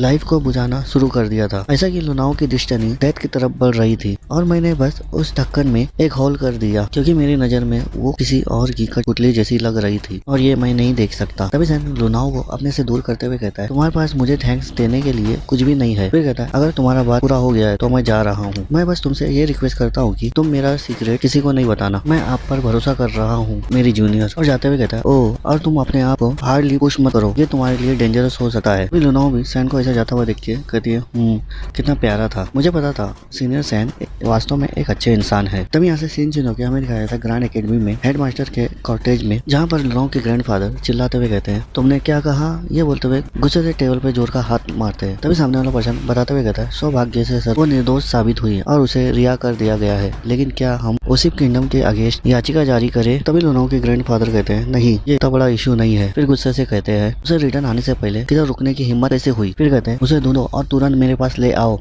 तो hello guys, Enemy Voice Fire में आपका स्वागत है। जैसे कि हमने लास्ट एपिसोड में देखा था कि आया था ग्रैंड एकेडमी में हेडमास्टर के कॉटेज में, जहाँ पर लुनाओ के ग्रैंडफादर चिल्लाते हुए कहते हैं, तुमने क्या कहा? ये बोलते हुए गुस्से से टेबल पे जोर का हाथ मारते हैं। तभी सामने वाला पर्सन बताते हुए कहता है, सौभाग्य से सर वो निर्दोष साबित हुई और उसे रिहा कर दिया गया है, लेकिन क्या हम ओसिप किंगडम के अगेंस्ट याचिका जारी करें? तभी लुनाओ के ग्रैंडफादर कहते हैं, नहीं, ये इतना बड़ा इशू नहीं है। फिर गुस्से से कहते हैं, उसे रिटर्न आने से पहले किधर रुकने की हिम्मत कैसे हुई? फिर कहते हैं, उसे ढूंढो और तुरंत मेरे पास ले आओ। और अब आगे तभी यहाँ से सीन चेंज होकर हमें दिखाया जाता है एक घोड़ा गाड़ी को, जिसको ब्रांड चला रहा होता है और उस घोड़ा गाड़ी के अंदर सैन, एमिली और नाना तीनों बैठे होते हैं। तभी एमिली मुस्कुरा रही होती है। तभी सैन एमिली को ऐसा मुस्कुराता हुआ देख के पूछते हुए कहता है, एमिली, क्या तुम इतना खुश हो? तभी एमिली दांत दिखाते हुए हंसते हुए कहती है, हाँ। फिर कहती है, मुझे अपने लॉर्ड की सेवा करना और उनके लिए काम करना मुझे बहुत पसंद है और इससे मुझे बहुत खुशी मिलती है। फिर सैन से पूछते हुए कहती है, लेकिन क्या एकेडमी में एक मैट को होना मना नहीं है? तभी सैन कहता है, हाँ, ये संभव है, वो मेरे लिए ये चीज एक्सपेंसिव बना देंगे। तभी यहाँ से सीन चेंज होता है। हमें दिखाया था चैंसलर को, जो कि चैंसलर के ऑफिस टाइम आ चुका होता है। तभी चैंसलर मना करते हुए कहते हैं, कौन कह रहा है? बिल्कुल भी नहीं। तभी सैन रिक्वेस्ट करते हुए कहता है, प्लीज मुझे अलाउ करे इस चीज के लिए। फिर कहता है, मैं दूसरों की नजरों में ध्यान रखूंगा। तभी चैंसलर सवाल करते हुए कहते हैं, मुझे बताओ कि मुझे तुम्हारे लिए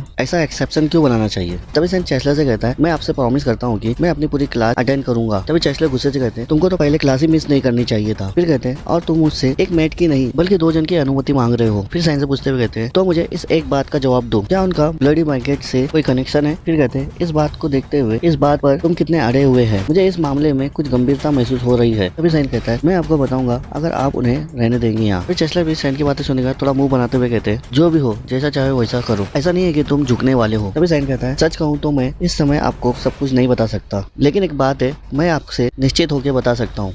अपने तरफ फिंगर करते हुए कहता है, मैं ब्लडी ब्लैंकेट के पीछे नहीं हूँ। फिर कहता है ना? क्या आप वास्तव में यही जानना चाहते थे? तभी चैंसलर सैन की तरफ देखते हुए कहते हैं, क्या तुम सुनिश्चित हो? तभी सैन कहता है, चैंसलर, मेरे बारे में आपकी राय कितनी कम है? फिर चैंसलर कहते हैं, बस ये निश्चित करना कि तुम अपनी क्लास अटेंड करोगे, तुम बदमाश। तभी सैन चैंसलर के ऑफिस से बाहर निकलने के बाद कहता है, सौभाग्य से चैंसलर कुंडल ने कौशल के साथ मेरी बातचीत हो गई, बिना किसी मुद्दे के खत्म हो गया। फिर वहाँ से जाते हुए अपने मन में सोचते हुए कहता है, मुझे आश्चर्य है कि जब उसे पता चलेगा कि नसार के पीछे कौन है तो उनकी क्या प्रतिक्रिया होगी। वास्तव में वो उनका ग्रैंडसन था, जो मैं बता सकता हूँ। तभी सैन लुनेल के बारे में सोचते हुए कहता है, मैं जो बता सकता हूँ उनके अनुसार लुनेल विशेष रूप से चालाक नहीं है और ये प्लान संभव है कि एचएल द्वारा ही बनाया गया था और बोरिस ही वो पर्सन है जिसने ये संभव को इसे अंजाम दिया था, क्योंकि ये हमेशा से ही ऐसे ही थे। सैन नीलो के बारे में सोचते हुए जा ही रहा था, तभी अब देखता है कि सामने सैयद शेर खान, जो कि अब डीप मारते हुए सैन के रूम के डोर के बाहर सैन का इंतजार कर रहा होता है। तभी सैन सैयद शेर खान को देखने के बाद शौक होते हुए कहता है, क्या ये फिर से यहाँ पर? तभी सैयद शेर खान, जो कि सैन को देखने के बाद कहता है, ओह, तुम हो मेरे दोस्त। फिर वहाँ से उठते हुए कहता है, मैं तुम्हारे साथ एक स्पेयर मैच करना चाहता हूँ, सैन वर्ड। फिर हंसते हुए कहता है, चलो फिर हम देखते हैं कि हम दोनों में से कौन स्ट्रॉन्ग है। ये बोलते साथ ही सैयद शेर खान की बाजू की डोर से आवाज आती है, धाड़ कर। सैयद शेर खान, जो की आवाज सुनने के बाद थोड़ा शौक होते हुए कहता है, मुझे लगता है कि तुम बहुत बिजी होगे मेरे ओल्ड फ्रेंड। फिर वहाँ से जाते हुए कहता है, तो फिर मैं बाहर जाके बारिश देख लेता हूँ। तभी सैन सैयद शेर खान को देखने के बाद कहता है, 2 साल और वो बस जाने नहीं देगा। ये सोचने के बाद सैन डोर खोलते हुए अंदर आ जाता है और देखता है कि उसके सामने ब्रैंड नीचे गिरा पड़ा हुआ है और ब्रैंड के मुंह से कुछ ब्लू कलर का कुछ निकल रहा होता है। तभी सैन ब्रैंड को ऐसा गिरा पड़ा हुआ देख के शौक होते हुए कहता है, क्या ये मर चुका है? तभी हम एमिली को देखते हैं, जो कि वहाँ आते हुए कहती है, आपका स्वागत है लॉर्ड सैन। तभी सैन जल्दी से पीछे मुड़ते हुए एमिली से पूछते हुए कहता है, एमिली, ब्रैंड के साथ क्या हुआ है? तभी हम एमिली और नाना को देखते हैं, जो कि हाथ में पकड़े हुए कुकीज को खा खा रहे होते, जो कि एमिली ने सैन और नाना के लिए कुकीज बनाई होती है। तभी एमिली उस कुकीज को मजे से खाते हुए कहती है, मैं इतना श्योर नहीं हूँ। फिर कहती है, मैंने आपके लिए कुछ कुकीज बनाई थी और सर ब्रायन ने मेरे बनाए हुए कुकीज को उठा के खा लिया था और उसके बाद सडनली वो नीचे गिर गए, मुझे तो वो ठीक लग रहे हैं। फिर सैन से पूछते हुए कहती है, क्या आपको भी एक चाहिए? फिर सैन एमिली को चिल्लाते हुए कहता है, एमिली तुम ब्रायन के लिए फिर कभी खाना नहीं बनाना। फिर एमिली भी अपना मुंह फुगाते हुए गुस्से से कहती है, लेकिन क्यों? तभी सैन भी गुस्सा करते हुए कहता है, हाँ बस मैंने कहा ना, ये मेरा ऑर्डर है। तभी हम एमिली को देखते हैं जो कि मुंह फुगाते हुए कहती है, हाँ मतलब ही खाएंगे। तभी सैन एक चेयर में बैठते हुए अपने मन में कहता है, मुझे लग रहा है कि ये आसान नहीं होगा। तभी सैन वहाँ बैठने के बाद वो जैसे ही टेबल की तरफ देखता है कि वहाँ पर एक लेटर पड़ा हुआ है। वो लेटर को देखने के बाद कहता है, ये लेटर कहाँ से आया? तभी एमिली को देखते हैं जो कि मुंह फुगाते हुए कहती है, मुझे नहीं पता। और ब्रायन वो पर्सन है जिसे किसी से लेटर मिला था। तभी सैन वो टेबल से उठाते हुए उस लेटर को निकाल के जैसे खोल के देखता है कि उसके अंदर लुनाओ का नाम है और शौक करते हुए कहता है, क्या लुनाओ? तभी सामने से एक पर्सन की आवाज आती है, सीनियर सैन। तभी हम सैन और एमिली को देखते हैं, एकदम से शॉक हो गए होते हैं। एमिली तो जल्दी से शॉक होते हुए कहती है, कौन है वहाँ? तभी सैन भी सामने देखने के बाद कहता है, तुम यहाँ कैसे? तभी लुनाओ कहती है, मुझे उम्मीद है कि आप ठीक होंगे। फिर लुनाओ सैन की बातें सुनने के बाद कहती है, मैं अपने घर से भाग के आ चुकी हूँ। तभी यहाँ से सीन जो हमें दिखाया था एक अंडरग्राउंड में, जहाँ पर दो जन जो कि हाथ में लैम्प लिए हुए एक दूसरे से बात करते हुए जा रहे होते हैं। तभी उनमें से एक पर्सन कहता है, ग्राम एकेडमी के गार्ड जल्द ही अपने डेस्टिनेशन तक पहुंच जाएंगे। तभी सेकंड पर्सन कहता है,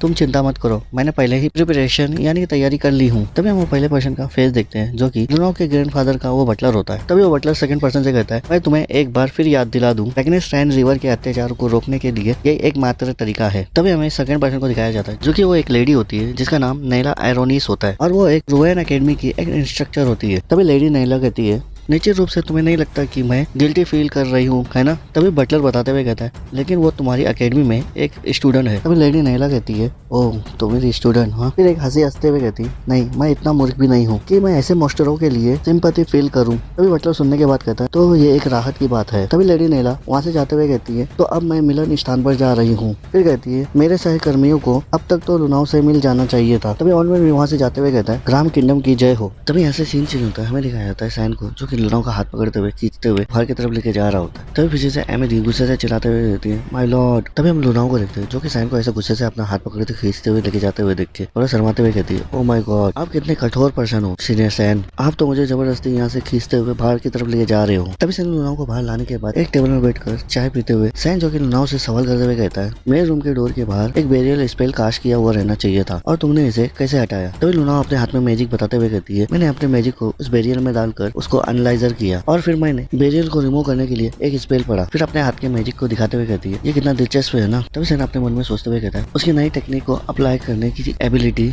आश्चर्यजनक है। इनफैक्ट ये मैजिक को एनालाइज कर सकती है। इसका मतलब ये है कि इमीडिएटली एनालाइज करते हुए के अपोजिट स्पेल कर सकती है। इसका मतलब ये है कि वो स्कैनिंग से भी आगे निकल चुकी है। तभी लुनाओ मुस्कुराते हुए कहती है, क्या तुम्हें मेरा लेटर पसंद आया? तभी सैन कहता है, मैं इसे पूरा पढ़ पाता उससे पहले ही तुम यहाँ आ गए। तभी लुनाओ कहती है, मैंने यहाँ आने का डिसाइड किया क्योंकि मैं आपका रिस्पॉन्स सुनने के लिए इतना इंतजार नहीं कर सकती थी। तभी सैन कहता है, क्या तुम्हें रीजेंस रैन रिवर ने तुम्हें ऐसा करने के लिए मजबूर किया था? क्या उसने तुम्हें मुझसे कांटेक्ट करने के लिए कहा था? फिर लुनाओ की तरफ देखते हुए कहता है, मुझे बताओ तुम। तभी लुनाओ नीचे मुंडी करते हुए कहती है, पहले तो हाँ था लेकिन अब ऐसा कुछ नहीं है। फिर लुनाओ कहती है, बेशक ये आप निर्भर है कि आप मुझ पर विश्वास करते हो या नहीं। तभी सैन कहता है, मैं इतनी आसानी से लोगों पर भरोसा नहीं करता। फिर पूछते हुए कहता है, तुमने मुझसे संपर्क क्यों किया? तभी लुनाओ बताते हुए कहती है, हाल ही में ग्राम एकेडमी में कुछ अजीब घटनाएं हुई है जो कि दो ड्रैगन जिनका एकेडमी से संबंध था वो सडनली रुएन एरिया में कहीं गायब हो गए और वो लोग जो कि अन्य देशों से स्मगलिंग में इन्वॉल्व थे वो लोग मरे हुए दिखाई दे रहे हैं और किसी तरह ये इंसिडेंट का लोकेशन आपके तरफ इशारा कर रहे हैं। फिर कहती है, अब तक ये स्पेकुलेशन से ज्यादा कुछ नहीं था लेकिन अब मुझे यकीन है।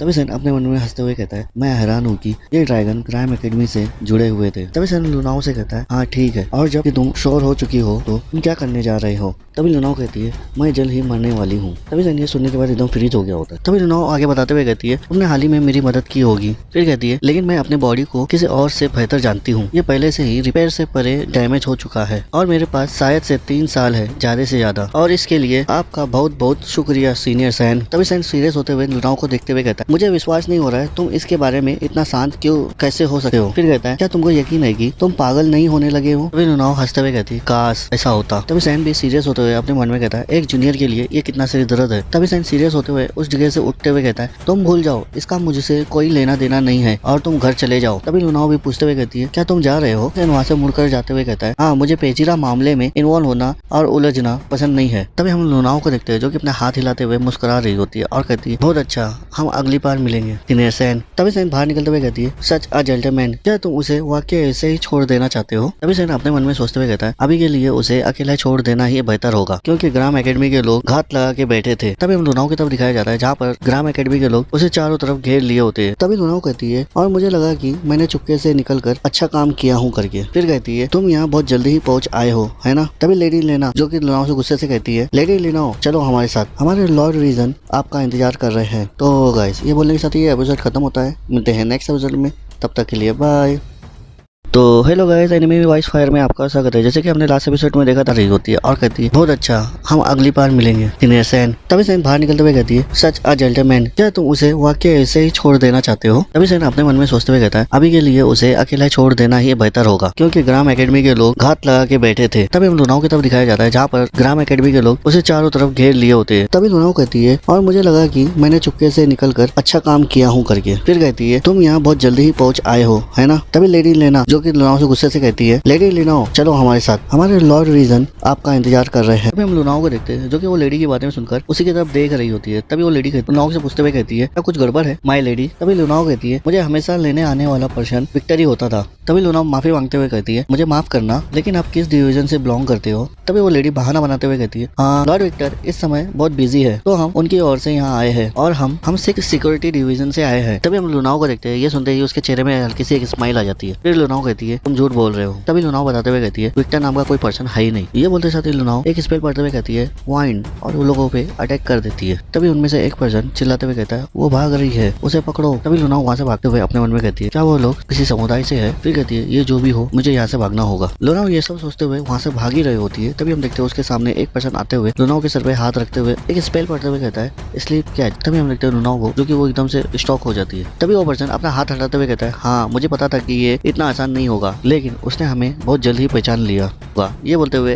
हंसने लगता है। फिर अपने लोगों से कहता है इसे गाड़ी में ले जाओ। तभी एक पर्सन कहता है यस सर। तभी हम देखते हैं लुनाओ को जो कि वो पर्सन हाथ हटाने के बाद हार करके जमीन में गिरती है और गिरते साथ ही एकदम से बेहोश हो जाती है। तभी हम देखते हैं कैरम को जो कि कुछ महसूस होता है। वो कहती है हाँ, मुझे लगता है कि अभी अभी वहाँ पर फाइट हुई है। तभी सैन भी कैरम की बातें सुनने के बाद अपने मन में सोचते हुए कहता है क्या वो लोग ग्राम किंगडम से नहीं है? तभी यहाँ से सीन चेंज होता है। हमें दिखाया जाता है एक जगह पे जहाँ पर गाड़ी में लुनाओ को उठाकर ले आए होते हैं। तभी वो पर्सन अपने गाड़ी वाले से कहता है यहीं रुक जाइए। तभी गाड़ी चलाने वाला पर्सन भी ये सुनने के बाद कहता है यस सर। ये बोलते साथ ही वहाँ पर रुका देता है। तभी वो पर्सन गाड़ी से उतरकर चर्च के अंदर जाने के बाद कहता है मैं लुनाओ रैन रिवर को ले आया हूँ। तभी सामने से एक आवाज आती है गुड वर्क। फिर सामने वाला पर्सन कहता है बेचारी लड़की जो कि उसने अपनी पूरी लाइफ एक्सपेरिमेंट में निकाल दी है और अब उसे त्याग दिया जाना तय है। फिर कहती है लेकिन सौभाग्य से उसके लिए हम ये निश्चित करेंगे कि उसकी लाइफ बर्बाद ना हो। तभी यहाँ से सीन चेंज होकर चर्च के बाहर का सीन दिखाया जाता है जहाँ पर सैन पहुंच चुका होता है और अपने ब्लैक फॉग की मदद से उस जगह को पूरी तरह से घेर लेता है। तभी वहाँ पर एक लेडी उस फॉग को देखते हुए कहती है हाँ, ये ब्लैक फॉग यहाँ कैसे? तभी उनमें से एक पर्सन आते हुए कहता है क्या ये हो सकता है? ये लेजेंडरी मिस्ट्री इतना बोल ही रहा होता है। ये बोलते साथ ही हम देखते हैं वो पर्सन को जो कि आधे साथ ही वो पर्सन को काट देता है। तभी हम देखते हैं वो सामने वाली लेडी को जो कि ऐसा वो पर्सन को मरता हुआ देख के चिल्लाते हुए कहती है मार्शल, और वो पूरी तरह से घबरा जाती है और सभी को ऐसा मरता हुआ देख के एकदम शॉक हो गई होती है। फिर कहती है क्या ये क्या हो रहा है यहाँ पर? फिर कहती है इसे तुरंत रोक दो। तभी वो लेडी को किसी का ऑरा महसूस होता है, वो एकदम से घबरा जाती है। तभी सैन वो लेडी के पीछे आते हुए उसे भी मार देता है। तभी यहाँ से सीन चेंज होकर हमें दिखाया जाता है चर्च के अंदर जो कि वो दोनों को बाहर की तरफ से चिल्लाने की आवाज आ रही होती है। वो दोनों भी शॉक होते हुए बाहर की तरफ देखने लगते हैं। तभी वो लेडी बाहर की तरफ देखते हुए कहती है क्या हम किसी गैस के यहाँ आने का एक्सपेक्ट कर रहे थे? तभी हम देखते हो रेडफ नाम के पर्सन को जो कि वो लेडी से कहता है ऐसा लगता है कि कोई हमारा पीछा कर रहा था और हमें फॉलो करते हुए यहाँ पहुंच गया। तभी वो लेडी रेलफ से कहती तो फिर रेलफ उस एनिमी को दिखाओ, उन लोगों को क्या होता है जो हमारे रास्ते में आते हैं। तभी हम देखते हैं वो रेलफ को जो कि बहुत गुस्से में होता है और गुस्से से बाहर जाते हुए कहता है हाँ मैडम, हाँ मैं उन्हें साइलेंट कर दूंगा। तो यहाँ से सीन चेंज होकर हमें बाहर का सीन दिखाया जाता है जहाँ पर सैन सभी को मार चुका होता है और तभी कैरम कहती है ये तो हमारे एक्सपेक्टेड से भी आसान था। तभी सैन सामने की तरफ देखते हुए कहता है ये अभी खत्म नहीं हुआ है, यहाँ थ्रू एनिमी चर्च के अंदर है। तभी हम सामने की तरफ देखते हैं जहाँ पर रेलफ बाहर निकलते हुए कहता है यहाँ तुम जैसे यंग बॉय के लिए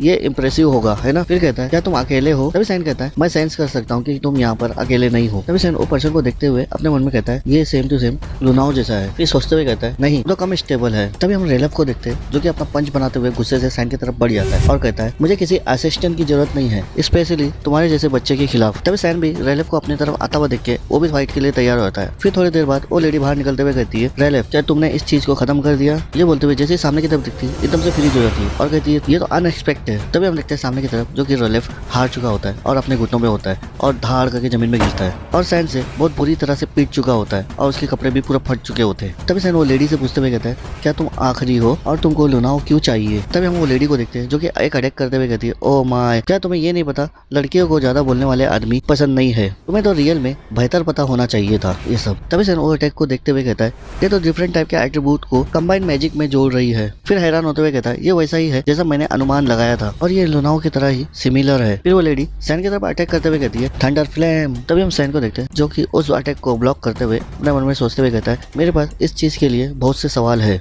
फिर अपने डैगर की मदद से उस अटैक को डिस्ट्रॉय कर देता है। तभी हम देखते हैं वो लेडी को जो कि उसका अटैक को डिस्ट्रॉय होता हुआ देख के एकदम से शॉक होते हुए कहती है, ये तो इम्पॉसिबल है। फिर वो लेडी गुस्से से सैन के ऊपर बहुत सारे अटैक कर रही होती है और सैन भी अपने डैगर की मदद से उसके अटैक को इजीली ब्लॉक कर रहा होता है। तभी सैन सब अटैक को खत्म करते हुए सीधा उसके सामने आके खड़ा हो जाता है। तभी वो लेडी सैन को ऐसा सामने आता हुआ देख के एकदम से शॉक हो जाती है और दूसरे ही पल फ्लिप जंप मारते हुए कहती है, एयर लिप, और सैन के ऊपर से उड़ते हुए उस जगह से थोड़ा दूर हो जाती है और सैन का अटैक सीधा जाके जमीन में टकराता है। तभी वो लेडी हवा में ही अपना एक अटैक बनाते हुए अपने मन में सोचते हुए कहती है, ये लड़का तो बहुत डेंजरस है, मुझे इसे इमीडिएटली मारना होगा। ये बोलते हुए एक स्पेल पढ़ते हुए कहती है, चार्ज शॉट। इतना बोलते साथ हम देखते हैं एरम को जो कि जल्दी से आते हुए उस लेडी के पीछे आकर खड़ी हो जाती है। फिर चिल्लाते हुए कहती है, तुम्हारे पीछे। तभी वो लेडी कैरम को अपने पीछे आता हुआ देख के जो कि अपने मन में सोचते हुए कहती है, ये अकेला नहीं था। फिर अपने अटैक को तेजी से बनाते हुए गुस्से से कहती है, हाँ चलो अभी अब। ये बोलते हुए सैन की तरफ वो अटैक कर देती है। तभी हम देखते हैं सैन को जो कि वो अटैक लगने से पहले ही वो जगह से हट जाता है और वो अटैक तेजी से होते हुए उस चर्च के ऊपर अटैक लग, जैसे कि उस चर्च में एक लंबा सा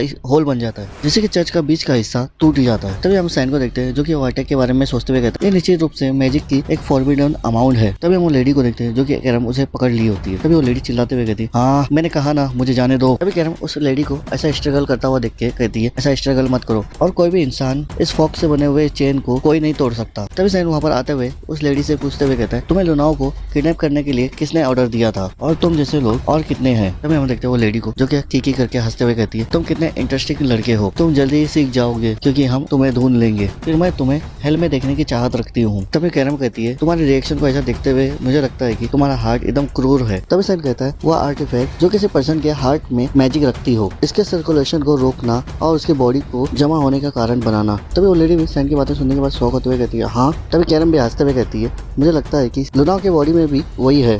तभी वो लेडी भी शौक होते हुए कहती है, ये सब तुम्हें कैसे पता? तभी सैन बताते हुए कहता है, ग्राम एकेडमी में किए गए एक्सपेरिमेंट से मॉन्स्टरों का जो ग्रुप बना है उन्हें पाथ एवोल्यूशन का मार्ग कहा जाता था, है ना? तभी वो लेडी ये सब सुनने के बाद चिल्लाते हुए कहती है, रुको, तुम लोग आखिरकार हो कौन? तभी हम सैन को देखते हुए वो लेडी के सामने बैठते हुए उसके सर पे हाथ रखते हुए कहता है, ये कुछ ऐसा है जो तुम्हें खुद ही पता लगाना होगा और वो भी हेल में जाकर। तभी वो लेडी शौक होते हुए घबराते हुए कहती है, क्या? फिर घबराते हुए कहती है, ये फेयर नहीं है, मैं ऐसा नहीं मर सकती। वो लेडी ऐसा बोल ही रही होती है। तभी हम देखते हैं सैन को जो कि उस लेडी की बॉडी के अंदर अपना हाथ घुसा दिया होता है। तभी वो लेडी दर्द के बारे चिल्ला रही होती है, आ करके। तभी सैन अपने पास्ट के बारे में याद करते हुए अपने मन में सोचते हुए कहता है, मेरे पास्ट लाइफ में मुझे ग्राम एकेडमी के अंदर एक प्रयोगशाला में एक पुरानी बुक मिली थी जिसमें हार्ट कर्व नाम का, जिसमें एक आर्टिफैक्ट के यूज करने के बारे में इंफॉर्मेशन दिया हुआ था और इसे कंट्रोल करने के तरीकों को के बारे में रिसर्च किया गया था और साथ ही इसे कैसे रिमूव किया जा सकता है या फिर निकाला जा सकता है और कोई इसे पूरी तरह से यूज करने में फेल हो जाता है तो सैन यही सोचते हुए उस लेडी की बॉडी से हाथ घुसाते हुए उस हार्ट कर्व को बाहर निकाल लेता है। फिर सैन उस हार्ट कर्व को बाहर निकालकर उस चीज को देखते हुए कहता है, तो भाग्य से ये अभी भी वर्क करता है। तभी कैरम सैन को ऐसा करता हुआ देख के सवाल पूछते हुए कहती है, तुम इस चीज को किधर यूज करोगे? तभी सैन कैरम से कहता है, कैरम लुनाओ को गाड़ी से बाहर ले आओ। तभी कैरम सैन की बात सुनने के बाद थोड़ा चिढ़ते हुए कहती है, मैं तुम्हारी बात क्यों सुनूं? तभी सैन कैरम को डराते हुए कहता है, क्या तुम मैनिपुलेशन का स्वाद चखना चाहोगे? तभी हम कैरम को देखते हैं जो कि मुंह बनाते हुए वहां से निकल जाती है और जल्दी से जाके गाड़ी के अंदर से लुनाओ को बाहर ले आती है। तभी सैन अपने हाथ में पकड़े हुए हार्ट कर्व को देखते हुए कहता है, ये पहली बार है कि ऐसा कुछ करने का ट्राई कर रहा हूँ। ऐसा बोलते हुए अपने हाथ में पकड़े हुए हार्ट कोर को अपने हाथों से क्रश कर देता है। फिर कहता है, मुझे नहीं पता कि ये काम करेगा या नहीं। फिर ये बोलते हुए वो हाथ में रखे हुए हार्ट कोर को लुनाओ के बॉडी में डाल देता है और अपने मन में सोचते हुए कहता है, अगर लुनाओ के दिल में भी इनमें से एक है, इसे उसी सेम मटेरियल से डिस्ट्रॉय किया जा सकता है। ये बोलते साथ ही हम देखते हैं लुनाओ की बॉडी को जो कि उस हार्ट कोर को पूरी तरह से ऑब्जर्व कर रही होती है। तभी हम देखते हैं कुछ देर बाद लुनाओ अपनी आंखें सडनली खोल लेती है। तो गाइस इसी के साथ ये एपिसोड खत्म होता है। मिलते हैं नेक्स्ट एपिसोड में, तब तक के लिए बाय।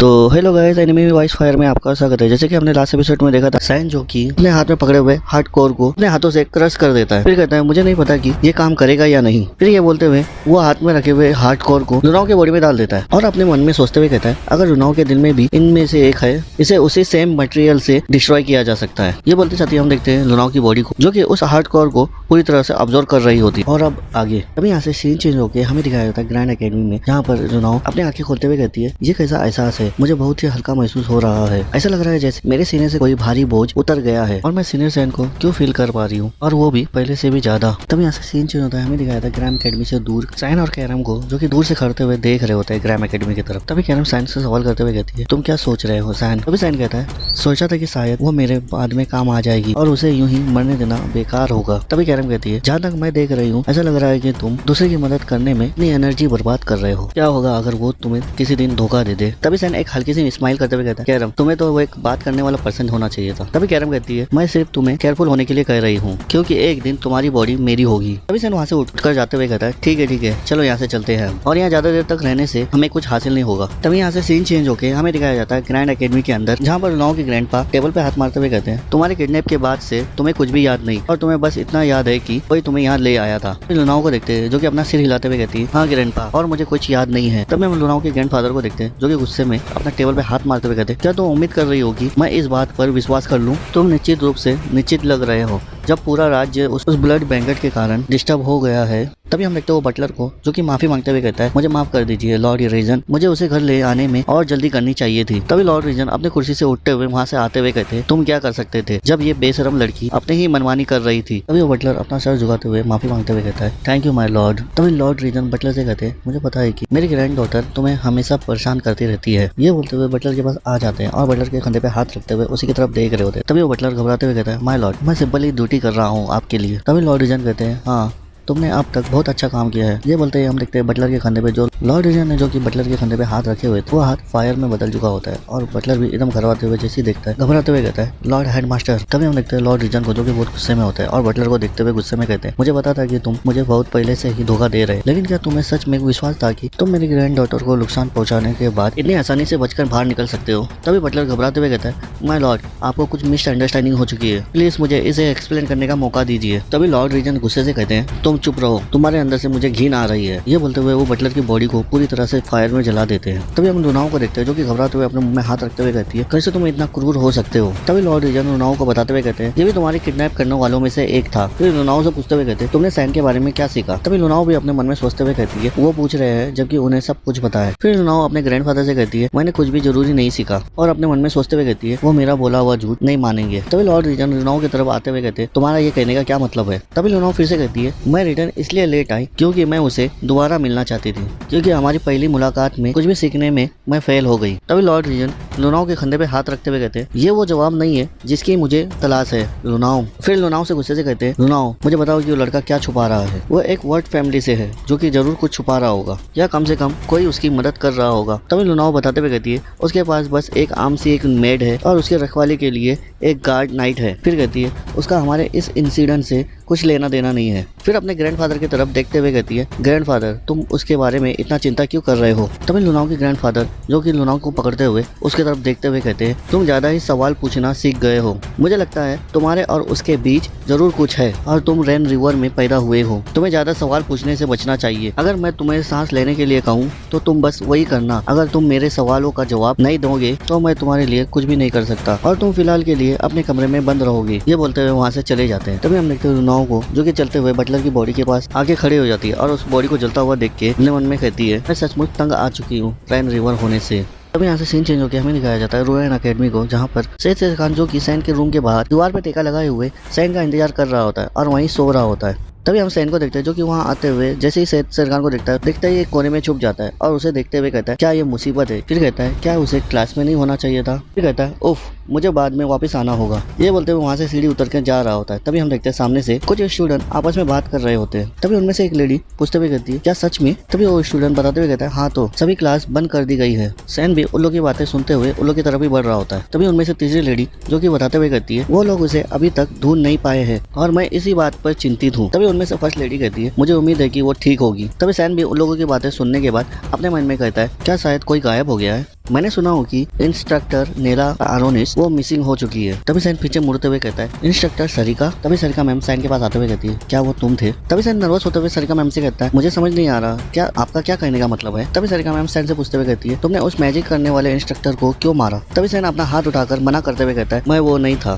फिर कहता है, मुझे तो ये भी नहीं पता कि वो कौन थी। तभी सरिका मैम कहती है, ये जाहिर है कि तुम्हें ये पता नहीं है कि वो इंस्ट्रक्टर कौन थी करके, क्योंकि तुम कभी क्लास अटेंड नहीं किए। तभी सैन सरिका मैम की बातें में सुनने के बाद कहता है, हाँ। तभी सरिका मैम नीला आरोनिस के बारे में बताते हुए कहती है, वो एक ग्राम एकेडमी की पावरफुल मैजिशियन थी। फिर आगे बताते हुए कहते हैं, ये आम सी बात है, वे अपने लोगों को रुएन में एक मैजिशियन के तौर पे उसी वेम्पायर में नजर रखने के लिए भेजते थे, लेकिन हमें खुफिया जानकारी थी कि वो रैन रिवर का विरोध कर रही थी और इसीलिए हमने उस पर कड़ी नजर रखी थी। लेकिन लुनाओ रैन रिवर का किडनैप होना ये कम्प्लीटली अनएक्सपेक्टेड था और हम इस चीज के लिए कार्रवाई करने की तैयारी कर रहे थे, लेकिन तुमने हमारे लिए पहले ही सब कुछ साफ कर दिया। तभी सैन अपने मन में नीला आरोनिस के बारे में सोचते हुए कहते, ओह, कोई आश्चर्य नहीं कि वो जानी पहचानी लग रही थी। तभी सरिका मैम सैन को अपने में ही खोया हुआ देख के चिढ़ते हुए कहती है, क्या तुम मेरी बात सुन भी रहे हो? फिर कहती है, लेकिन तुम निश्चित रहो, ये सिर्फ मैं ही जानती हूँ, मैं तुम्हें एक अकेला मिशन देने जा रही हूँ, इसलिए फिलहाल के लिए तुम अकेडमी से बाहर रहो। तभी सैन सरिका मैम से पूछते हुए कहता है, लेकिन वो मैजिशियन इंस्ट्रक्टर की जगह खाली हो चुकी है, उसका क्या होगा? तभी सरिका मैम कहती है, अदर इंस्ट्रक्टर उस जगह पर बारी बारी से काम करेंगे और उन्हें एक हायर करके नया एक परमानेंट रिप्लेसमेंट रखना होगा। फिर कहती है, मैं श्योर हूँ कि उन लोगों ने पहले ही एक आउट पोस्टिंग डाल दी होगी। तभी यहाँ से सीन चेंज होकर हमें एक नए पर्सन को दिखाया जाता है जो कि घोड़ा गाड़ी में बैठते हुए रुएन एकेडमी की तरफ जा रहा होता है। तभी वो पर्सन उस जगह को देखते हुए कहता है, वाह, ये कितना खूबसूरत नजारा है। तभी वो घोड़ा गाड़ी वाला पर्सन हंसते हुए कहता है, हाँ, शहर वालों को ऐसा रेगिस्तान पहाड़ी इलाका खूबसूरत लगती है। फिर वो ओल्ड मैन पूछते हुए कहता है, लेकिन तुम रुएन तक क्या ले जा रहे हो? तभी वो पर्सन बताते हुए कहता है, एक जॉब है जो कि मैं करना चाहता हूँ और संयोग से वो एक जगह खाली है, इसीलिए जल्दी मैं वो जगह पहुंचकर मैं वो पोजीशन को लेना चाहता हूँ। तो गाइस, तभी हमें पता चलता है कि ये पर्सन और कोई नहीं, बोरिस है और बोरिस नीला आरोनिस के रिप्लेसमेंट के पोजीशन के लिए जा रहा है। तभी गाड़ी चलाने वाला ओल्डमैन कहता है, हाँ, तो फिर तुम एक टीचर होगे, है ना? तभी बोरिस भी हंसते हुए कहता है, हाँ, आप मुझे शर्मिंदा कर रहे हैं, अभी नहीं। तभी यहाँ से सीन चेंज होकर हमें एमिली को दिखाया जाता है जो कि सोफे पे लेटते हुए कहती है, वो मैंने कभी नहीं सोचा था कि यहाँ इतना बोरिंग होगा। तभी कैरम को दिखते हैं जो कि एमिली की तरफ आके एमिली से कहती है, तुम उड़ जाओ, तुमसे कहा ना ये जगह मेरी है। तभी एमिली कैरम से जवान चलाते हुए कहती है, ये रूम लॉर्ड सैन का है और यहाँ पर कुछ भी तुम्हारा नहीं है। फिर हम कैरम को देखते हैं जो कि ये सुनते ही एकदम से गुस्सा हो गई होती है। तभी डोर खुलता है और सैन अंदर आते हुए कहता है, मैं घर आ गया। तभी सामने की तरफ देखते हुए कहता है, यहाँ क्या हुआ है? तभी हम एमिली की तरफ देखते हैं जो कि कैरम ने उसके सर पे मारकर उसका सर सुझा दिया होता है और एमिली को उस जगह से हटाकर खुद सो गई होती है। तभी एमिली सैन को बताते हुए कहती है, वो कैरम कितनी स्कैरी है। तभी सैन कैरम को आवाज लगाते हुए कहता है, कैरम अब उठ जाओ, हमें एक मिशन पे जाना है। तभी कैरम कहती है, क्या अभी? तभी एमिली भी हाथ दिखाते हुए कहती है, रुको, मुझे भी तुम्हारे साथ ले चलो। तभी सैन मना करते हुए कहता है, नहीं, मेरा तुम्हारे लिए एक बहुत ही इंपॉर्टेंट काम है। तभी एमिली भी हैरानी होते हुए कहती है, क्या सच में? तभी सैन नाना के रूम की डोर की तरफ इशारा करते हुए कहता है, नाना को तुम भूखे नहीं रहने देना। तभी एमिली ये सुनते ही एकदम से घबरा जाती है और कहती है, ये इतना इंपॉर्टेंट भी नहीं है और तुम मुझसे पीछा छुड़ाने की कोशिश कर रहे हैं, रुको, अगर मैं उसे ऐसे ही छोड़ दूं तो वो फिर उस मोस्टर में बदल जाएगी। ये बोलते साथ ही हम देखते हैं वो डोर खुलता है और उसमें से आवाज आती है, पापा मुझे भूख लगी है। तब बोलते साथ ही हम देखते हैं एमिली को जो कि जल्दी से आते हुए अपने हाथ में पकड़े हुए केक को जो कि नाना के मुंह में घुसाते हुए कहती है, ये लो नाना और खुश हो जाओ। तभी नाना भी उस केक को मजे से खा रही होती है। तभी एमिली सीरियस होते हुए सैन की तरफ देखते हुए कहती है, तुम सब कुछ मुझ पर छोड़कर जा सकते हो और तुम बाहर केयरफुल रहना माय लॉर्ड। तभी सैन एमिली को थम्स अप दिखाते हुए कहता है, मैं तुम पर कंटिन्यू विश्वास करके जा रहा हूँ एमिली। तभी एमिली भी कहती है, तुम्हें चिंता करने की कोई जरूरत नहीं है, अगर किसी चीज पर मुझे भरोसा है वो मेरा खाना है। तभी सैन वहाँ से जाते हुए कहता है, ठीक है, लेकिन तुम ब्रांड को ये सब नहीं खिलाना। तभी हम ब्रांड को देखते हैं जो कि एमिली के बनाए हुए खाने की वजह से बीमार हो गया होता है। तभी हम देखते हैं ब्रांड को जो कि बिस्तर में ही लेटे हुए नींद में बड़बड़ा रहा होता है, ओह ग्रैंडमा, तुम उस लाइट के पास क्या कर रहे हो? तभी सैन कहता है, वो अभी भी रिकवर हो रहा है। तभी यहाँ से सीन चौके हमें दिखाया जाता है सैन और कैरम को जो कि वहाँ से जाते हुए कैरम पूछते हुए कहती है, इस बार हम कहाँ जा रहे हैं? तभी सैन बताते हुए कहता है, उर्सुप किंगडम के साउथ वेस्ट में लैम स्टार की ओर, जहाँ पर हमें सिटी दिखाया जाता है, जहाँ पर सैन बताते हुए कहता है, जहाँ पर क्रिमिनल मनी और वायलेंस ज्यादा है। तभी वहाँ पर पब्लिक में से एक पर्सन आवाज लगाते हुए कहता है, मैंने अपना पैसा तुम पर बेट लगाया हूँ। तभी सेकंड पर्सन भी आवाज लगाते हुए कहता है, बेहतर होगा कि तुम हमें शर्मिंदा मत करना। तभी हमें दिखाया जाता है रिंग मैच में जो कि दो पर्सन को आमने सामने खड़े होते हैं, दोनों का नाम बताया जाता है, एक का नाम होता है जेलबर्ट और दूसरे का नाम होता है जेवर। तभी वहाँ पर पब्लिक में से एक पर्सन आवाज लगाते हुए कहता है, जेलबर्ट उसे छोड़ना मत, उसे क्रश कर दो। तभी हम देखते हैं जेवर को जो कि वो मोस्टर को देख के थोड़ा सा नर्वस होते हुए कहता है, वो मोस्टर बोल सकता है। तभी हमें दिखाया जाता है जेलबर्ट को जो कि एक जाइंट मोस्टर होता है। जेलबर्ट जो कि ड्राउने स्माइल के साथ कहता है, मैं तुम्हें कैसे मारूं? वो लोग कह रहे हैं कि तुम्हें क्रश करते हुए मारना है, तुम इस चीज के बारे में क्या सोचते हो? तभी जेवर उस जाइंट मोस्टर जेलबर्ट को देखते हुए कहता है, तुम चुप रहो और मेरे मेरे पास आओ या फिर मैं पहले थोड़ा वार्म अप कर लेता हूँ, बड़े बेवकूफ। इतना सुनते ही हम देखते हैं वो जाइंट मॉन्स्टर जेलबर्ट को, जो कि एकदम से गुस्सा हो जाता है और उसकी तरफ एक जोर का अपने हाथ से अटैक करता है। जेवर्स को देखते हैं जो कि वो अटैक लगने से पहले ही उसको डॉज कर देता है और हमें में उड़ते हुए कहता है, तुम बहुत स्लो हो, अब मैं तुम्हें मुझे अंडर एस्टिमेट करने की गलती तुम चुकाओगे। बोलते साथ ही हम देखते हैं जेवर को, जो कि जेलबर्ट अपने सेकंड हैंड को बढ़ाते हुए जेवर को अपने मुट्ठी में पकड़ लेता है। तभी जेवर को दिखाया जाता है जो कि ऐसे सडनली अटैक आता हुआ देख के एकदम से शॉक हो गया होता है और अपने आप को उसके हाथों से छुड़ाने की कोशिश कर रहा होता है। तभी जेलबर्ट जेवर से कहता है, मैंने फैसला कर लिया। तभी ऑडियंस भी चिल्लाते हुए कहती है, उसे मार दो, क्रश कर दो उसे। तभी जेलबर्ट कहता है, मैं तुम्हें क्रश कर दूंगा। तभी एक आवाज आती है, जेवर सब साइलेंट हो गया। तभी हम जेलबर्ट को देखते हैं जो कि अपना मुट्ठी बंद करते हुए उसे क्रश कर दिया होता है और हंसने लगता है। तभी एक आवाज आती है, जेलबर्ट ये मैच जीत चुका है, और उस जगह पे पूरी हंसी की आवाज आ रही होती है। तो गाइस ये इसी के साथ ये एपिसोड खत्म होता है। मिलते हैं नेक्स्ट एपिसोड में, तब तक के लिए bye. Hello guys, Enemy Voice Fire में आपका स्वागत है। तो लास्ट एपिसोड में हमने देखा था कि सैन जो कि लैम्बर्ट सिटी के लिए स्कैरम को लेकर निकल चुका था और उस सिटी में एक फाइट को दिखाया जाता है जहाँ पर दो पर्सन जो कि फाइट में उतरे होते हैं, एक का नाम जेलबर्ट और एक का नाम जेवर होता है। और उस फाइट में जेवर जीत चुका होता है जो कि एक जाइंट मॉन्स्टर के रूप में होता है। और अब आगे तभी यहाँ से सीन चेंज होकर हमें दिखाया जाता है नशेड़ी लोग को जो कि सड़क में इधर उधर लुढ़कते हुए ड्रिंकिंग कर रहे होते हैं। तभी हम सैन और कैरम को देखते हैं जो कि वो रास्ते से जा रहे होते हैं। तभी कैरम भी वहाँ से चलते हुए यहाँ वहाँ देखने के बाद सैन से कहती है, ये जगह कितनी ही चार्मिंग है। तभी सैन कैरम को बताते हुए कहता है, अगर रोहन ने इस एरिया के स्टेट के बीच न्यूट्रल टेरिटरी के रूप में स्थापित की है क्योंकि ये शर्मिंदगी से ज्यादा और कुछ नहीं था। सैन जो कि ये बोलते हुए जा ही रहा, तभी एक पर्सन सैन के सामने आके खड़ा हो जाता है और उसका रास्ता रोकते हुए कहता है, अरे वाह कितनी प्यारी जोड़ी है। तभी वहाँ पर 3 पर्सन को दिखाया जाता है जो कि उनमें से एक पर्सन कहता है, यंग लेडी क्यों ना तुम इस लड़के को छोड़कर हम जैसे मर्दों के साथ क्यों नहीं खेलते। तभी कैरम को देखते हैं जो कि अपने तरफ इशारा करते हुए कहती, क्या तुमने मुझे कहा यंग लेडी। तभी सैन आगे बताते हुए कहता है, क्योंकि ये सिटी खतरनाक क्रिमिनलों से भरा पड़ा है। तभी हम देखते हैं वो पर्सन को जो कि की करके हंस रहा होता है, फिर कहता है, तुम लोग केयरफुल हो जाओ क्योंकि हम रूडली होने वाले हैं। फिर सैन को देखते हुए कहता है, तुम किड्स यहाँ से गेट लॉस हो जाओ। तभी सैन ये सुनने के बाद उसी की तरफ हल्की से स्माइल करते हुए देख रहा होता है। तभी हम थोड़ी देर बाद का सीन देखते हैं जहाँ पर वो पर्सन नीचे गिरा पड़ा होता है अधमरी हालत में और उसके साथी भी उसके पास पड़े होते हैं। तभी सैन उसे मारने के बाद वहाँ से चले जाता है। तभी सैन वहाँ से निकलने के बाद एक होटल की तरफ आता है और जाके वो होटल के रिसेप्शन के पास खड़े होकर अपने जेब से पैसा निकालकर उस लेडी के सामने रखते हुए कहते, मुझे यहाँ पर बेस्ट एक रूम चाहिए। तभी हम वो लेडी को देखते हैं जो कि बड़ी हैरानी से सैन को देखते हुए कहती है, मुझे माफ करना मैं लेकिन आपका एज जान सकती हूँ। फिर सैन भी गुस्से से कहता है, क्या तुमने मेरा बात सुना नहीं। फिर कहता है, मुझे एक जन के लिए रूम चाहिए। फिर उस लेडी को टोन मारते हुए कहता है, क्या तुम इसी तरह अपने गेस्ट के साथ ऐसा ही व्यवहार करते हो। फिर पूछते हुए कहता है, तुम्हारा सुपरवाइजर कहाँ है। तभी हम देखते हैं वो लेडी को जो कि सैन की ऐसी बातें सुनने के बाद एकदम से शॉक हो गई होती है और कहती है, हाँ मैं। फिर अपने आप को संभालते हुए कहती है, वेलकम सर, लैम्बर्ट केज में आपका स्वागत है। तभी यहाँ से सीन चेंज होकर हमें दिखाया जाता है सैन को जो कि एक खिड़की के बाहर एक गाड़ी से निकलते हुए एक गैंग को। सैन जो कि उन लोगों को देखने के बाद कहता है, आखिरकार वो लोग एक जगह पर इकट्ठा हो रहे हैं। फिर कहता है, मेरे लिए आगे बढ़ने का टाइम आ चुका है। तभी हम देखते हैं सैन को जो कि वहाँ से नीचे उतरते हुए आ रहा होता है। तभी वो देखते हैं वो लेडी को, सैन को देखते हुए कहती, ये सही टाइम है आपका सर, क्या मैं कैसे आपकी मदद कर सकती हूँ, बता सकते हो। तभी सैन वो लेडी को बताते हुए कहता है, मैं उस केज में जाना चाहूंगा। तभी वो लेडी रिप्लाई देते हुए कहती है, मुझे इस बात पर खेद है लेकिन नए केज के लिए वहाँ पर जाना परमिशन नहीं दिया है। तभी हम देखते हैं सैन को जो कि आपकी आंखें एकदम से लाल हो गई होती है और अपने मन में कहता है, ये झूठ बोल रही है। फिर वो लेडी से सवाल करते हुए कहता है, ऐसा कैसे, तो ये बताओ बाकी सब कहाँ गए हैं और तुम्हारे ये कहने का क्या मतलब है कि मैं तुम्हारे यहाँ एक अकेला न्यू गेस्ट हूँ करके। तभी सैन वो लेडी की आंखों में देखते हुए अपने मन में कहता है, मुझे उसकी आंखों में किलिंग इंटेंट सेंस हो रहा है। तभी हम देखते हैं वो लेडी को जो कि सैन को ऐसा देखता हुआ देख के घबराने की एक्टिंग करते हुए ग्रीटिंग करते हुए कहती है, मुझे माफ कर देना, मैं मुझे बहुत अफसोस है, मुझे बस जो कहा गया है मैं वही कर रही हूँ। फिर कहती है,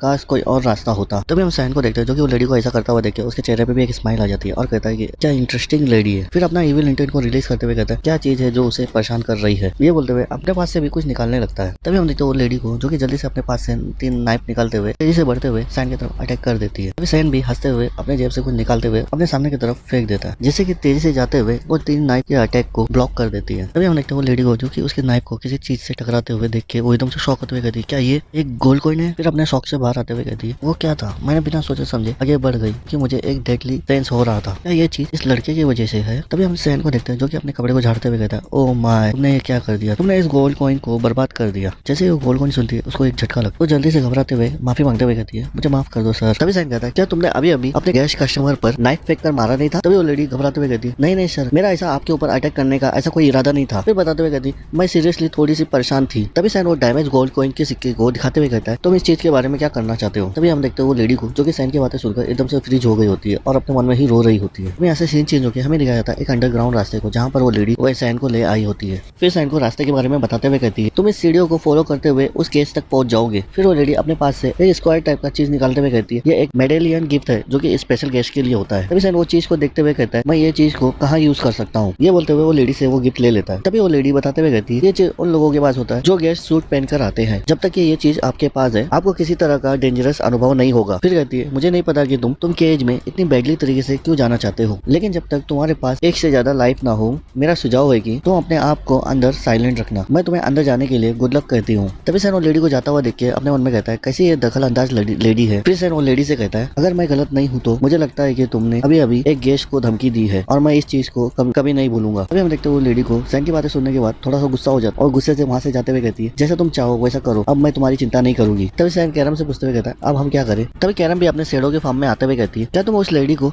अपने सुपरवाइजर को बुलाने के लिए नहीं कहोगे। फिर कहती है लंबेस्टर कैच के असली ओनर का पता लगाना होगा। फिर कहती है क्या ये तुम्हारा मिशन नहीं था। लिंसी निहालो जो कि इस केव की असली ओनर ये रहस्यमय डूबा हुआ है। तभी सैन कहता है लेकिन हमें एक भी क्लू नहीं मिला है। तभी हम कैरम को देखते हैं जो कि सरिका मैम के ऊपर गुस्सा होते हुए कहती है हाँ उसने तुम्हें ऐसा रहस्यमय मिशन क्यों दिया है। तभी सैन अंदर की तरफ जाते हुए कहता है मुझे लगता है कि जब हम उसे ढूंढ लेंगे तब हमें पता चल जाएगा। तभी कैरम कहती है तुम ऐसा बोल रहे हो जैसे तुम इस जगह को अच्छी तरह से जानते हो। तभी सैन अपने प्रीवियस लाइफ के बारे में बताते हुए मैं अपने प्रीवियस लाइफ में मैं कई बार आ चुका हूँ जब तक कि ये सिविल वॉर में डिस्ट्रॉय नहीं हो गया। तभी कैरम भी सैन की तरफ देखते हुए कहती है ये प्लेस कितनी बुरी तरह से डिजायर है। तभी सैन सामने की तरफ देखते हुए कहता है तुम जल्द ही देख लोगे। तभी सैन सामने के डोर को देखते हुए कहता है ये सच में लैमरेस्ट केज है। तभी यहाँ से सीन चेंज होकर हमें एक पर्सन को दिखाया जाता है जो कि अपने हाथ में पकड़े हुए सिगरेट को सामने की तरफ फेंकते हुए कहता है तुम्हें एक सिंपल से लड़के ने पीट दिया। तभी हम वो पर्सन को देखते हैं जो कि सैन ने उस पर्सन को मारा होता है। तभी वो पर्सन डरते हुए बताते हुए कहता है हाँ माय लॉर्ड, और वो भी एंटरटेनमेंट डिस्ट्रिक्ट के सिटी के पास, और वो कोई साधारण लड़का नहीं है। तभी सामने वाला पर्सन कहता है और वो लैम्बर्ट के एज में है। तभी सेकंड पर्सन कहता है हाँ माय लॉर्ड, मेरे लोगों ने उसके पीछे जाने का प्रयास किया लेकिन जब तक वो सूट रूम में है हम उस तक नहीं पहुंच सकते, इसलिए हम आपके पास आए हैं लॉर्ड गुथर। तभी हम लॉर्ड गुथर को देखते हैं जो कि ये सब सुनने के बाद कहता है सूट रूम, क्या वो नोबेलिटी है। तभी हम सेकंड पर्सन को देखते हैं जो कि सैन ने बहुत बुरी तरह से मारा होता है। वो अपना खांसते हुए कहता है ये मुझे नहीं पता लेकिन आपको हमारी मदद करनी होगी लॉर्ड गुथर। फिर कहता है ये बिल्कुल भी फेयर नहीं है सर, और मैं शर्म के मारे अपना चेहरा दिखा भी नहीं सकता सिटी में। ये बोलते हुए नीचे मुंडी करते हुए जोर जोर से रोने लगता है। तभी लॉर्ड गुथर कहता है बहुत अच्छा, तुमने मेरा इंटरेस्ट और भी बढ़ा दिया है और मैं उस लड़के को देखना चाहूंगा लैम्बर्ट केज के लिए। तभी यहाँ से सीन चेंज होकर हमें एक फाइट को दिखाया जाता है जहाँ पर लिंडा वेसल जो कि अपने ओपोनेंट को अपना आखिरी मूव किक मारते हुए हरा चुकी होती है, जहाँ पर रेफरी भी बताते हुए कहता है लिंडा वेस्ली जीत चुकी है। और केज के बाहर जितने भी ऑडियंस होते हैं वो भी एकदम खुश होते हुए चिल्ला रहे होते हैं। तभी हम लिंडा वेस्ली को देखते हैं जो कि अपने सामने वाले ओपोनेंट के ऊपर पैर रखते हुए घुरा रही हो खुशी से। तभी हम कैरम और सैन को देखते हैं जो कि उस केज की तरफ आ चुके हो। तभी कैरम उस जगह को देखते हुए कहती है अब मुझे समझ आया इस सिटी ने खुद को क्यों नष्ट कर दिया। तभी सैन कैरम को बताते हुए कहता है फाइट से बढ़कर कुछ भी ऐसी चीज अपने तरफ आकर्षित नहीं कर सकती और इसीलिए हम यहाँ है। तभी कैरम को ये सब बातें समझ नहीं आ रही होती। तब कैरम पूछती हुई क्या। तभी सैन अपनी तरफ इशारा करते हुए एक इविल से स्माइल करते हुए कहता है अगर मैं लिंडसी निहालो तक नहीं पहुंच पाऊंगा तो मैं उसे अपने पास बुला लूंगा। तभी हम कैरम को देखते हैं जो कि सैन की बातें सुनने के बाद एकदम से हैरान हो गई होती है। तभी हम वहाँ पर देखते हैं दो बॉडीगार्ड को जो कि सैन को वहाँ देखते हैं चिल्लाते हुए कहता है तुम यहाँ क्या कर रहे हो और ये जगह बच्चों के लिए नहीं है। तभी सैन उन लोगों की तरफ देखने के बाद कहता है ओह ये बिल्कुल सही टाइम पे आए हैं। तभी सैन जल्दी से होते हुए वो पहले पर्सन के ऊपर एक अटैक कर देता है जिससे कि वो बॉडीगार्ड अपना पेट पकड़ते हुए जमीन में बैठ जाता है। तभी हम देखते हैं सेकंड पर्सन को जो कि जैसन करके चिल्लाते हुए कहता है लड़के तुमने उसके साथ क्या किया। ये बोलते हुए सैन की तरफ दौड़ते हुए आ रहा होता है। तभी हम देखते हैं सैन को जो कि उस बॉडीगार्ड के सर को पकड़ते हुए एक पंच बनाते हुए एक इविल से स्माइल करने लगता है। तभी हम पर्सन को देखते हैं जो कि वो एकदम से डर जाता है और कहता है ओ नहीं। इतना बोलते ही हम देखते हैं सैन को जो कि अपना पंच बनाते हुए सीधा उसके मुंह पे मार दिया होता है। तभी हम देखते हैं वो पर्सन को जो कि सैन का पंच लगने की वजह से उसके मुंह से नाक से खून निकलने लगता है और सेकंड पर्सन भी सैन को ऐसा करता हुआ देख के एकदम से घबरा जाता है और सैन को माफी मांगते हुए कहता है हमें माफ कर दो। अभी हम देखते हैं सैन को जो कि उस पर्सन को छोड़ने के बाद अपने मुंह में लगे हुए खून को पोंछते हुए कहता है मैं यहाँ पर देखने और बैट लगाने के लिए नहीं आया हूँ, तो मुझे बताओ इस जगह पर फाइट करने के लिए रजिस्टर कहाँ किया जाता है। तभी यहाँ से सीन चल के हमें दिखाया जाता है ऑडियंस की तरफ जहाँ पर लोग सामने की तरफ देखते हुए कहते हैं इस केज को क्या हो गया है, क्या वाक्य में फाइटर की इतनी कमी हो गई है जो कि लड़ने के लिए एक बच्चे को ले आए हैं। तभी ऑडियंस में से एक पर्सन गुस्से से चिल्लाते हुए कहता है ये तो हमारे लिए अपमानजनक है और वो लोग एक सिंपल से लड़के को रिंग के अंदर कैसे भेज सकते हैं। तभी हम सैन को देखते हैं जो कि अपने हाथ में पट्टी बांधते हुए ऑडियंस की तरफ देखते हुए ऑडियंस की बातें सुन रहा होता है। तभी सैन के पीछे से एक पर्सन की आवाज आती है, वो कहता है ये कितना इंटरेस्टिंग है तो तुम बताओ मुझे मैं तुम्हें कैसे मारूं। तभी सैन उस आवाज को सुनने के बाद उस तरफ देखने लगता है। तभी हमें दिखाया जाता है एक जायंट मॉन्स्टर को जो कि आधा और आधा इंसान के रूप में होता है। तभी ऑडियंस में से एक पर्सन को देखते हैं जो कि वो बताते हुए कहता है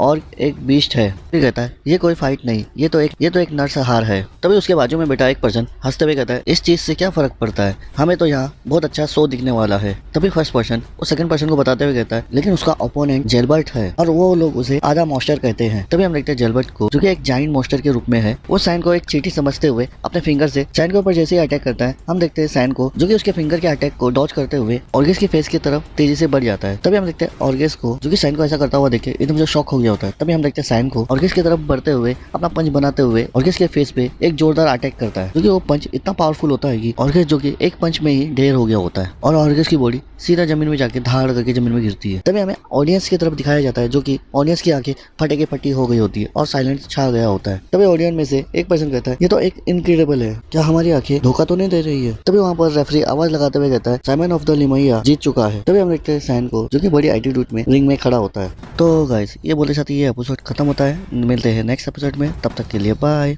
तो hey guys, Enemy Voice Fire में आपका स्वागत है। तो लास्ट एपिसोड में हमने देखा था कि सैन जो कि ऑर्गेस से लड़ते हुए एक पंच में ऑर्गेस को हरा चुका था और अब आगे। तभी हम देखते हैं कैरम को जो कि अपने शैडो में आते हुए सैन से पूछते हुए कहती है साइमन ऑफ लिमैया ये कैसा नाम है। तभी सैन कैरम को बताते हुए कहता है मैं अपना रियल नेम यूज नहीं कर सकता। फिर कहता है क्या तुम भूल गए कि मैं एक ड्यू गॉड का सन हूँ। तभी कैरम सैन से कहती है क्या फायदा, तुम तो अपना फेस रिवील कर चुके हो। तभी सैन कहता है मैंने सुझाव दिया है। तभी कैरम चिढ़ते हुए कहती है क्या सुझाव, ओ तो वो ब्लैक हेड गॉड तुमको एक और पावर दिया है ना, सुझाव जो कि लोगों को कलाकार को व्यक्तिगत रूप से पहचानने में मदद करेगा, लेकिन बाद में ये फेस किसी को याद नहीं रहेगा। फिर सब ठीक है, मुझे इतना सोचने की जरूरत नहीं है, तो फिर मैं अब सोने जा रही हूँ। तभी सैन अपने हाथ को स्ट्रेचिंग करते हुए कैरम से कहता है मैंने तुम्हें कभी ऐसे चिंता करने वाली कभी नहीं समझा। तभी कैरम भी भड़कते हुए कहती है कौन कहता है कि मैं चिंता कर रही हूँ। तभी हम देखते हैं ऑडियंस में से एक पर्सन को जो कि लॉर्ड गुटर जो कि सैन को रिंग के अंदर देखते हुए हंसते हुए कहता है साइमन ऑफ लिमैया बहुत अच्छा, मेरे लायक का कोई ओपोनेंट है, ये बेहतर होगा कि तुम मुझे डिसअपॉइंट ना करो शिमोन। तभी यहाँ से सीन चेंज होकर हमें होटल के अंदर का सीन दिखाया जाता है जहाँ पर काउंटर पे खड़ी हुई लेडी जो कि अपने हाथ बांधते हुए सामने वाले से पूछते हुए कहती है मैं आपकी क्या मदद कर सकती हूँ मैम। तभी हम देखते हैं एक लेडी को जो कि काउंटर के सामने खड़ी हुई लेडी को चिल्लाते हुए कहती है मैं जल्दी करना चाहती हूँ, मैं यहाँ जरूरत से ज्यादा देर तक नहीं रुकना चाहती हूँ। तभी हमें इस लेडी के बारे में थोड़ा सा बताया जाता है जो कि इस लेडी का नाम डेल किया है और ये एंटरटेनमेंट डिस्ट्रिक्ट की बॉस है। लेडी डेल किया जो कि बहुत गुस्से में होती है और सामने काउंटर में खड़ी हुई लेडी को चिल्लाते हुए कहती है मुझे वो लड़का चाहिए जिसने आज मेरे घर पर तमाशा खड़ा किया और मुझे पता है कि वो यहाँ पर ही है। तभी काउंटर पर खड़ी हुई लेडी कहती है मुझे नहीं पता कि तुम किसके बारे में बात कर रही हो, प्लीज आप यहाँ से चले जाइए और क्या आप यहाँ पर परेशानी खड़ी कर रहे हो। तभी लेडी डेल किया चिढ़ते हुए कहती है क्या तुम चाहते हो कि मेरे लोग इस चीज में इन्वॉल्व हो, तो मेरा सुझाव है कि तुम यहाँ से बाहर चले जाओ। तभी हम देखते हैं काउंटर में खड़ी हुई लेडी को जो कि अपने पास से नाइफ निकालते हुए कहती है मैं इसे ज्यादा देर बर्दाश्त नहीं कर सकती हूँ, खासकर कोई हमारे गेस्ट इसमें इन्वॉल्व हो। तभी लेडी डेल किया गुस्से से चिल्लाते हुए कहती है तो मुझे पता था वो यहीं है करके। तभी लेडी डेल किया के गार्ड पीछे से आवाज लगाते हुए कहते हैं हमें तो बस आपके ऑर्डर का इंतजार है मैडम। तभी काउंटर में खड़ी हुई लेडी जो कि अपने मन में सोचते हुए कहती है तो आखिरकार वो लड़का मुसीबत खड़ी कर गया है, ये तो बहुत ही सिरदर्द है, मैं क्या करूं। तभी पीछे से एक आवाज आती है जो कि सैन पीछे आ चुका होता है, मुझे माफ करना लेकिन क्या आप मुझे ढूंढ रहे हो। तभी हम देखते पूरे गार्ड्स को जो कि पीछे मुड़ते हुए सैन की तरफ ही देख रहे होते हैं। तभी हम देखते काउंटर में खड़ी हुई लेडी को जो कि थोड़ा शॉक होते हुए कहती है क्या वो कब। फिर सैन से पूछते हुए कहती है सर तुम वहाँ कब से खड़े हो। तभी हम देखते हैं सैन को जो कि बड़ी एटीट्यूड में पूरे गार्ड के बीच में से अपने जेब में हाथ रखते हुए काउंटर की तरफ आ रहा होता है और बताते हुए कहता है जब से ये लोग यहाँ आए हैं जब से लेके अब तक, और लेडी दिलगिया के सामने आके खड़ा होने के बाद कहता है तुम इतना तमाशा क्यों खड़ा कर रहे हो जबकि तुम मुझसे डायरेक्ट ही बात कर सकते हो। तभी हम देखते हैं लेडी दिलगिया को जो कि जैसे ही सैन की तरफ देखो तो सैन को देखते ही एकदम से खो ही जाती है। तभी सैन को देखते हैं जो कि अपना हाथ बढ़ाते हुए कहता है अगर मैंने किसी तरह से आपको ऑफेंड कर दिया हूँ तो मुझे माफ कर देना, लेकिन उसने मुझे पहले उकसाया था। तभी हम देखते हैं लेडी दिलकिया को जो कि जल्दी से सैन का हाथ पकड़ते हुए कहती है क्या आप मुझे अपना नाम बता सकते हैं। ये बोलते हुए सैन के हाथों को एकदम से सहलाने लगती है। तभी सैन अपना नाम बताते हुए कहता है साइमन। तभी वो लेडी सुनने के बाद एकदम से खुश होते हुए कहती है ये कितना प्यारा नाम और कितना बड़ा नाम है। तभी हम देखते हैं काउंटर पे खड़ी हुई लेडी को जो कि लेडी दिलकिया को सैन के साथ ऐसा फ्लर्टिंग करता हुआ देख के मुंह बनाते हुए कहती है वो तो बस एक लड़का है और तुम जो उसके साथ कर रही हो वो गलत है। फिर सैन को आवाज लगाते हुए कहती है सर आपको उन लोगों के साथ इन्वॉल्व होने की जरूरत नहीं है। फिर बुलाते हुए कहती है प्लीज आप यहाँ आ जाइए। तभी सैन भी हाथ दिखाते हुए कहता है तुम चिंता मत करो, मैं इस चीज को हैंडल कर सकता हूँ। तभी हम देखते हैं वो लेडी को जो कि घबराते हुए चिल्लाते हुए कहती है नहीं वो लेडी बहुत खतरनाक है। तभी हम देखते हैं वो लेडी को जो कि अपने पास से एक कार्ड निकालते हुए कहती है ये मेरा कार्ड है, ये बोलते हुए सैन के हाथ में दे देती है। फिर कहती है आई होप कि हम दोनों के बीच एक डीपली बातचीत हो सकती है। तभी सैन वो कार्ड को देखते हुए कहता है दिल किया बार, और वो अभी समझदार स्पेशल गेस्ट के लिए। तभी सैन वो कार्ड को देखते हुए लेडी के बारे में सोचते हुए कहता है वो लेडी का क्या प्रॉब्लम है। तभी हम देखते हैं वो लेडी को जो कि वहाँ से जाते हुए अपना हाथ हिलाते हुए सैन को बताते हुए कहती है आई होप कि तुम वहाँ मिलोगे, और एक प्यारी से स्माइल करते हुए वहाँ से चले जाती है। जबकि हम देखते हैं सैन और काउंटर पे खड़ी हुई लेडी को वो लेडी को जाता हुआ देख के मुंह बनाने लगते हैं। तभी सन वो लेडी का दिया हुआ कार्ड फाड़ते हुए कहता है, क्या उन लोगों ने मुझे उकसाया नहीं था? तभी काउंटर पे खड़ी लेडी मुंह बनाते हुए कहती है, क्या मैंने तुम्हें पहले ही वार्निंग नहीं दी थी? और मैंने ये भी सुना हो कि तुम केज रिंग के अंदर जाकर फाइट भी लड़े थे और उस मैच को जीत भी गए हो। तभी सन ये सुनने के बाद कहता है, मैं देख रहा हूँ कि ये बातें बहुत तेजी से फैल रही है। तभी वो लेडी भी मुंह बनाते हुए कहती है, ये तो एक छोटा सा स्मॉल टाउन है। तभी सन ये सुनने के बाद वहाँ से जाने लगता है। तभी वो लेडी सन को जाता हुआ देख के अपना टोन मारते हुए कहती है, और तुम उस लेडी के बार में रुकने की सोचना भी मत। तभी सन ये सुनने के बाद थोड़ा चिढ़ते हुए कहता है, मैं ऐसी जगह कभी रुकना नहीं चाहूंगा। तभी वो लेडी सैन को ऐसा जाता हुआ देख के अपने मन में कहती है, क्या वो इस बात के लिए शर्मिंदा था? ओह कितना क्यूट है। तभी हम देखते हैं कोने में खड़ी एक लेडी को, जो कि वहाँ खड़े होकर सब ड्रामा देखने के बाद कहती है, दिलकिया को इस तरह से पीछे हटते हुए देखना ये वाक्य में एक रियल साइन है और ये सौभाग्य की बात है। तभी हम देखते हैं काउंटर पे बैठी हुई लेडी को, जो कि जल्दी से पीछे मुड़ते हुए कहती है, लेडी लिंडसे। तभी हमें बताया जाता है लेडी का नाम लिंडसे लियालो है और ये लेडी लेमर्स्टर केज की बॉस है और गाइस सैन यही लेडी को ढूंढ रहा है। तभी लेडी लिंडसे कहती है, ऐसा लगता है कि तुम उसके बहुत करीब आ चुके हो, इस सैमन ऑफ लिमैया के। तभी हम देखते हैं काउंटर पे बैठी हुई लेडी को, जो कि जल्दी से खड़े होते हुए रिस्पेक्ट देते हुए कहती है, मैं बस सिंपल ही अपने कस्टमर की सिर्फ केयरिंग कर रही हूँ माय लेडी। तभी लेडी लिंडसे कहती है, उसे पर्सनली एडवाइस देकर। तभी काउंटर पे खड़ी हुई लेडी नर्वस होते हुए कहती है, मैं आपको विश्वास दिलाती हूँ कि ऐसा कुछ नहीं है, वो तो एक सिंपल सा लड़का है। तभी वहाँ पर गुतर आते हुए कहता है, तुमने क्या कहा? वो सिंपल सा एक लड़का? फिर कहता है, तुम उसे अंडर एस्टिमेट कर रही हो लीजा। तभी हमें पता चलता है जो काउंटर में खड़ी हुई लेडी है उसका नाम लीजा है करके, और लीजा और गुतर एक दूसरे को अच्छी तरह से जानते हैं। तभी लीजा गुस्से से गुतर को चिल्लाते हुए कहती है, तुम्हारी हिम्मत कैसे हुई यहाँ कदम रखने की? तभी हम देखते हैं गुतर को, जो कि अपना एक हाथ जेब में डालते हुए बड़े एटीट्यूड में एक स्माइल करते हुए अपना दूसरे हाथ को दिखाते हुए कहता है, बहुत समय हो गया हम मिले नहीं। फिर कहता है, इस जगह ने बहुत अच्छे दिन देखे हैं। फिर लीजा से कहता है, क्या ये समय नहीं है इस जगह को सजाने के लिए कुछ कॉइन खर्च किया जाए? तभी लेडी लिंडसे कहती है, गुतर को मैंने ही यहाँ पर बुलाई हूँ। तभी लीजा हैरान होते हुए कहती है, क्या? लेकिन क्यों? तभी लेडी लिंडसे कहती है, मैं चाहती हूँ कि लीजा तुम गुतर के लिए फाइट अरेंज करो। तभी हम देखते हैं लीजा को, जो कि उसका रिएक्शन एकदम चेंज हो गया होता है। वो एकदम से हैरान होते हुए कहती है, लेकिन मैम गुतर को लॉन्ग टाइम के लिए डिस्क्वालीफाई कर दिया गया था, लेकिन अब वो किसके साथ फाइट करेगा? तभी हम गुतर को देखते हैं, जो कि अपने तरफ इशारा करते हुए कहता है, सैमन ऑफ लिमैया, मैं उससे फाइट करना चाहता हूँ। तो फिर तुम इस बारे में क्या सोचती हो? क्या तुम्हें पैसे की मीठी खुशबू नहीं आ रही है? तभी यहाँ से सीन चेंज होकर हमें एक जगह को दिखाया जाता है, जहाँ पर लेडी दिलकिया चिल्लाते हुए कहती है, हाँ नहीं ये भी गलत है। तभी हम बाहर खड़े दो पर्सन को देखते हैं, जो कि वो डोर की तरफ ही देख रहे होते हैं, जो कि लेडी दिलकिया जो कि गुस्से से चिल्ला रही होती है। तभी उनमें से एक पर्सन कहता है, लेडी दिलकिया अपने होश में नहीं है। तभी सेकंड पर्सन कहता है, मुझे बस इतना याद है कि जब हम वहाँ गए थे लेडी दिलकिया ने कहा था कि ये श्योर है कि वो लड़का अपने पैर पे ना चल पाए। तभी फर्स्ट पर्सन हंसते हुए कहता है, ऐसा लगता है कि इस बार वो किसी के प्यार में मनमोहित हो चुकी है। तभी सेकंड पर्सन कहता है, वो उसे यहाँ लाने के लिए जो भी करना होगा वो करेगी। तभी फर्स्ट पर्सन कहता है, हाँ जरूर, वो बेशक ऐसा करेगी और वो तब तक चैन से नहीं बैठेगी जब तक उसे वो चीज नहीं मिल जाता। फिर डोर की तरफ देखते हुए कहते हैं, वो बेचारा लड़का, ये शुक्र है कि हम वो नहीं है। तभी हम लेडी दिलकिया को देखते हैं, जो कि पेपर को फेंकते हुए कहती है, हाँ ये भी नहीं है, ये मुझे क्या हो गया है और मैंने उसे अभी ही देखा है, लेकिन मुझे उसका फेस क्यों याद नहीं आ रहा है? क्यों? फिर रोते हुए कहती है, मैं उसका फेस क्यों याद नहीं कर पा रही हूँ? ओह वो ब्यूटीफुल फेस, क्यों उसका फेस मेरे जहन में क्यों आ रहा है और मानो कि उसका फेस अंधेरी परछाइयों में छुपा हुआ है, और क्यों मुझे तुम्हें देखने की इच्छा हो रही है, सैमन ऑफ लिमैया।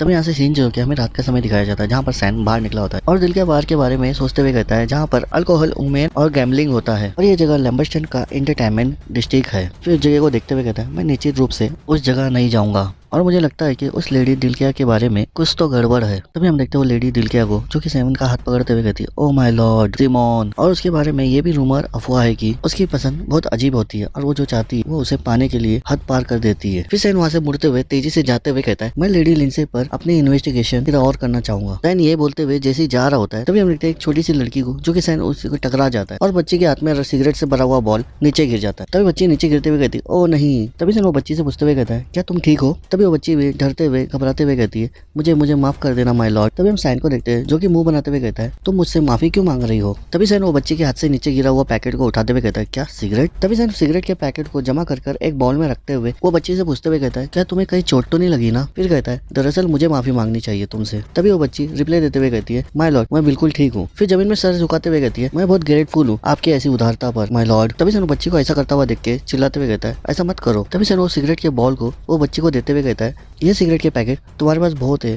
क्या तुम इसे सेल करती हो? तभी वो बच्ची कहती है हाँ, और ये ग्रे मर्चेंट ग्रिल की हाई क्वालिटी का सिगरेट है, क्या आप एक लेना चाहोगे? तभी सैन सुनने के बाद कहता है मैं स्मोकिंग नहीं करता हूँ और सिगरेट पीने से कैंसर होता है। फिर अपने मन में सोचते हुए कहता है ग्रे मर्चेंट गिल्ड, क्या ऐसा कोई नाम का गिल्ड था? तभी वो बच्ची कहती है ओ मुझे माफ करना, मुझे नहीं पता था ये। तभी सैन वो बच्ची से पूछते हुए कहता है तुम ये सिगरेटों को कहाँ बेचते हो? तभी वो बच्ची बताते हुए कहती है सिटी के वेस्टर्न साइड में, जहाँ पर इंटरटेनमेंट डिस्ट्रिक्ट के गलियों में। फिर कहती है मॉर्निंग होने से पहले मैं घर जा सकती हूँ। तभी सैन अपने मन में सोचते हुए कहता है तो ये बात है, ये सब बेचे बिना ये घर नहीं जा सकती है। फिर कहता है मुझे लगता है कि मैं समझ गया। फिर अपने पास से एक कॉइन निकालते हुए बच्ची को देते हुए कहता है ये एक गोल्डन कॉइन है। फिर कहता है ये वो सभी चीजों को खरीदने के लिए इनफ होगा, है ना? तभी हम बच्ची को देखते हैं जो कि थोड़ा शौक होते हुए कहती है क्या, लेकिन तुमने तो कहा था कि तुम सिगरेट नहीं पीते हो। तभी सैन कहता है तुम्हें ये चीज के बारे में सोचने की जरूरत नहीं है, इससे पहले कि मेरा माइंड बदल जाए। फिर अपने पास से एक और एक कॉइन निकालते हुए कहता है और ये तुम्हारे लिए। तभी हम देखते हैं वो बच्ची को जो कि दोनों कॉइन देख के एकदम खुश होते हुए कहती है वाओ, और उस कॉइन को लेकर वहाँ से जाते हुए कहती है थैंक यू माय लॉर्ड, मैं तुम्हारे इस काइंडनेस के लिए तुम्हें याद रखूंगी। ये बोलते हुए वहाँ से चले जाती है। तभी कैरम अपने शैडो फॉर्म में निकलते हुए सैन को टॉन मारते हुए कहती है तुम चैरिटी देना कब से स्टार्ट कर दी हो? तभी हम सैन को देखते हैं जो कि अपने हाथ में पकड़े हुए सिगरेट के बॉल को अपने फायर से जलाते हुए कहता है तुम मुझे गलत मत समझना, लेकिन वो रास्ता बहुत ही बेकार है, चलो हम वो बच्ची का पीछा करते हैं। तभी कैरम भी हैरान होते हुए पूछते हुए कहती है लेकिन क्यों? तभी सैन कहता है तुम जल्दी ही समझ जाओगी। तभी यहाँ से सीन चेंज होता है, हमें दिखाया जाता है वो बच्ची को जो कि जोरदार जमीन पे गिरती है धाड़ करके, और वो बच्ची को मारने वाला पर्सन और कोई नहीं, ये पर्सन वही लोग होते हैं जो कि सैन के साथ कुछ दिन पहले सैन के साथ बदमाशी करते हुए सैन को लूटने के इरादे से आए थे। तभी सैन ने उन लोगों को पीट पीट के उन लोगों का हुलिया बिगाड़ दिया था। तभी हम देखते वो पर्सन को जो कि बच्ची को मारते हुए पूछते हुए कहता है क्या उसके पास और भी गोल्ड कॉइन था? फिर कहता है इस बदमाश ने हमें धोखा दिया है और इसने पूरे सिगरेट को सेल करने के बारे में भी झूठ कहा है। तभी पीछे से एक पर्सन कहता है बॉस उसे अच्छा सबक सिखाओ। फिर कहता है क्या लक है उस साइमन लड़के के साथ जो झड़प हुई थी उसके बाद से। तभी हम देखते हैं वो बच्ची को जो कि डरते हुए घबराते हुए कहती है मैंने इसे चुराया नहीं हूँ और मैं कसम खाती हूँ, प्लीज आप मुझ पर विश्वास कर सकते हो। तभी हम देखते हैं सैन को जो कि उस गुंडों के पीछे आगे खड़ा हो जाता है और उन लोगों से कहता है तुम लोग उस बच्ची की बातों पर विश्वास क्यों नहीं कर रही हो? तभी हम देखते हैं वो पर्सन को जो कि आवाज सुनते ही कहता है वो उसकी आवाज। ये बोलते ही सैन की तरफ तीनों घूम जाते हैं। तभी सैन कहता है बच्चों से पैसा लूटने वाले बड़े आदमियों की एक गैंग, वास्तव में ये बातें सच है। तभी सेकंड पर्सन कहता है तो तुम अपने पैरों पे यहाँ चले आए हो, तो इस बार मैं तुम्हें अंडर एस्टिमेट नहीं करूंगा। तभी हम सैन को देखते हैं जो कि जल्दी से आते हुए उसके मुंह पे लात रखते हुए कहता है अपना मुंह बंद रखो। तभी हम देखते हैं बच्ची को शौक होते हुए सैन की तरफ ही देख रही हो। तभी हम देखते हैं सैन को जो कि सभी को मारते हुए और जो लोग का बॉस होता है उसका पैर पकड़ के मोड़ते हुए उसकी तरफ ही देख रहा होता है। तभी हम देखते हैं पीछे से एक पर्सन जो कि अधमरी हालत में रोते हुए कहता है प्लीज हम पर दया दिखाए और हमको छोड़ दे। तभी हम देखते हैं जिस बॉस का पैर सैन पकड़ा होता है वो भी रोते हुए कहता है क्यों तुम हमें ऐसा टॉर्चर कर रहे हो? तभी सैन उसकी बातें सुनने के बाद कहता है क्यों, हाँ क्योंकि मुझे छोटी छोटी चीजों में खुशी मिलती है। फिर एक एविल सी स्माइल करते हुए कहता है एक्सप्लेन के तौर पर तुम जैसे बैड पर्सन पर दर्द पहुंचाने पर। तभी हम देखते हैं वो पर्सन को जो कि चिल्लाते हुए कहता है नहीं रुक जाइए, रुको रुको। तभी सैन वो पर्सन के पैर की हड्डी को तोड़ देता है। तभी वो पर्सन चिल्लाते हुए कहता है ओ नहीं। और गाइस इसी के साथ ये एपिसोड खत्म होता है। नेक्स्ट एपिसोड में हम देखेंगे गुथर और सैन की फाइट को। फिर मिलते हैं नेक्स्ट एपिसोड में, तब तक के लिए बाय।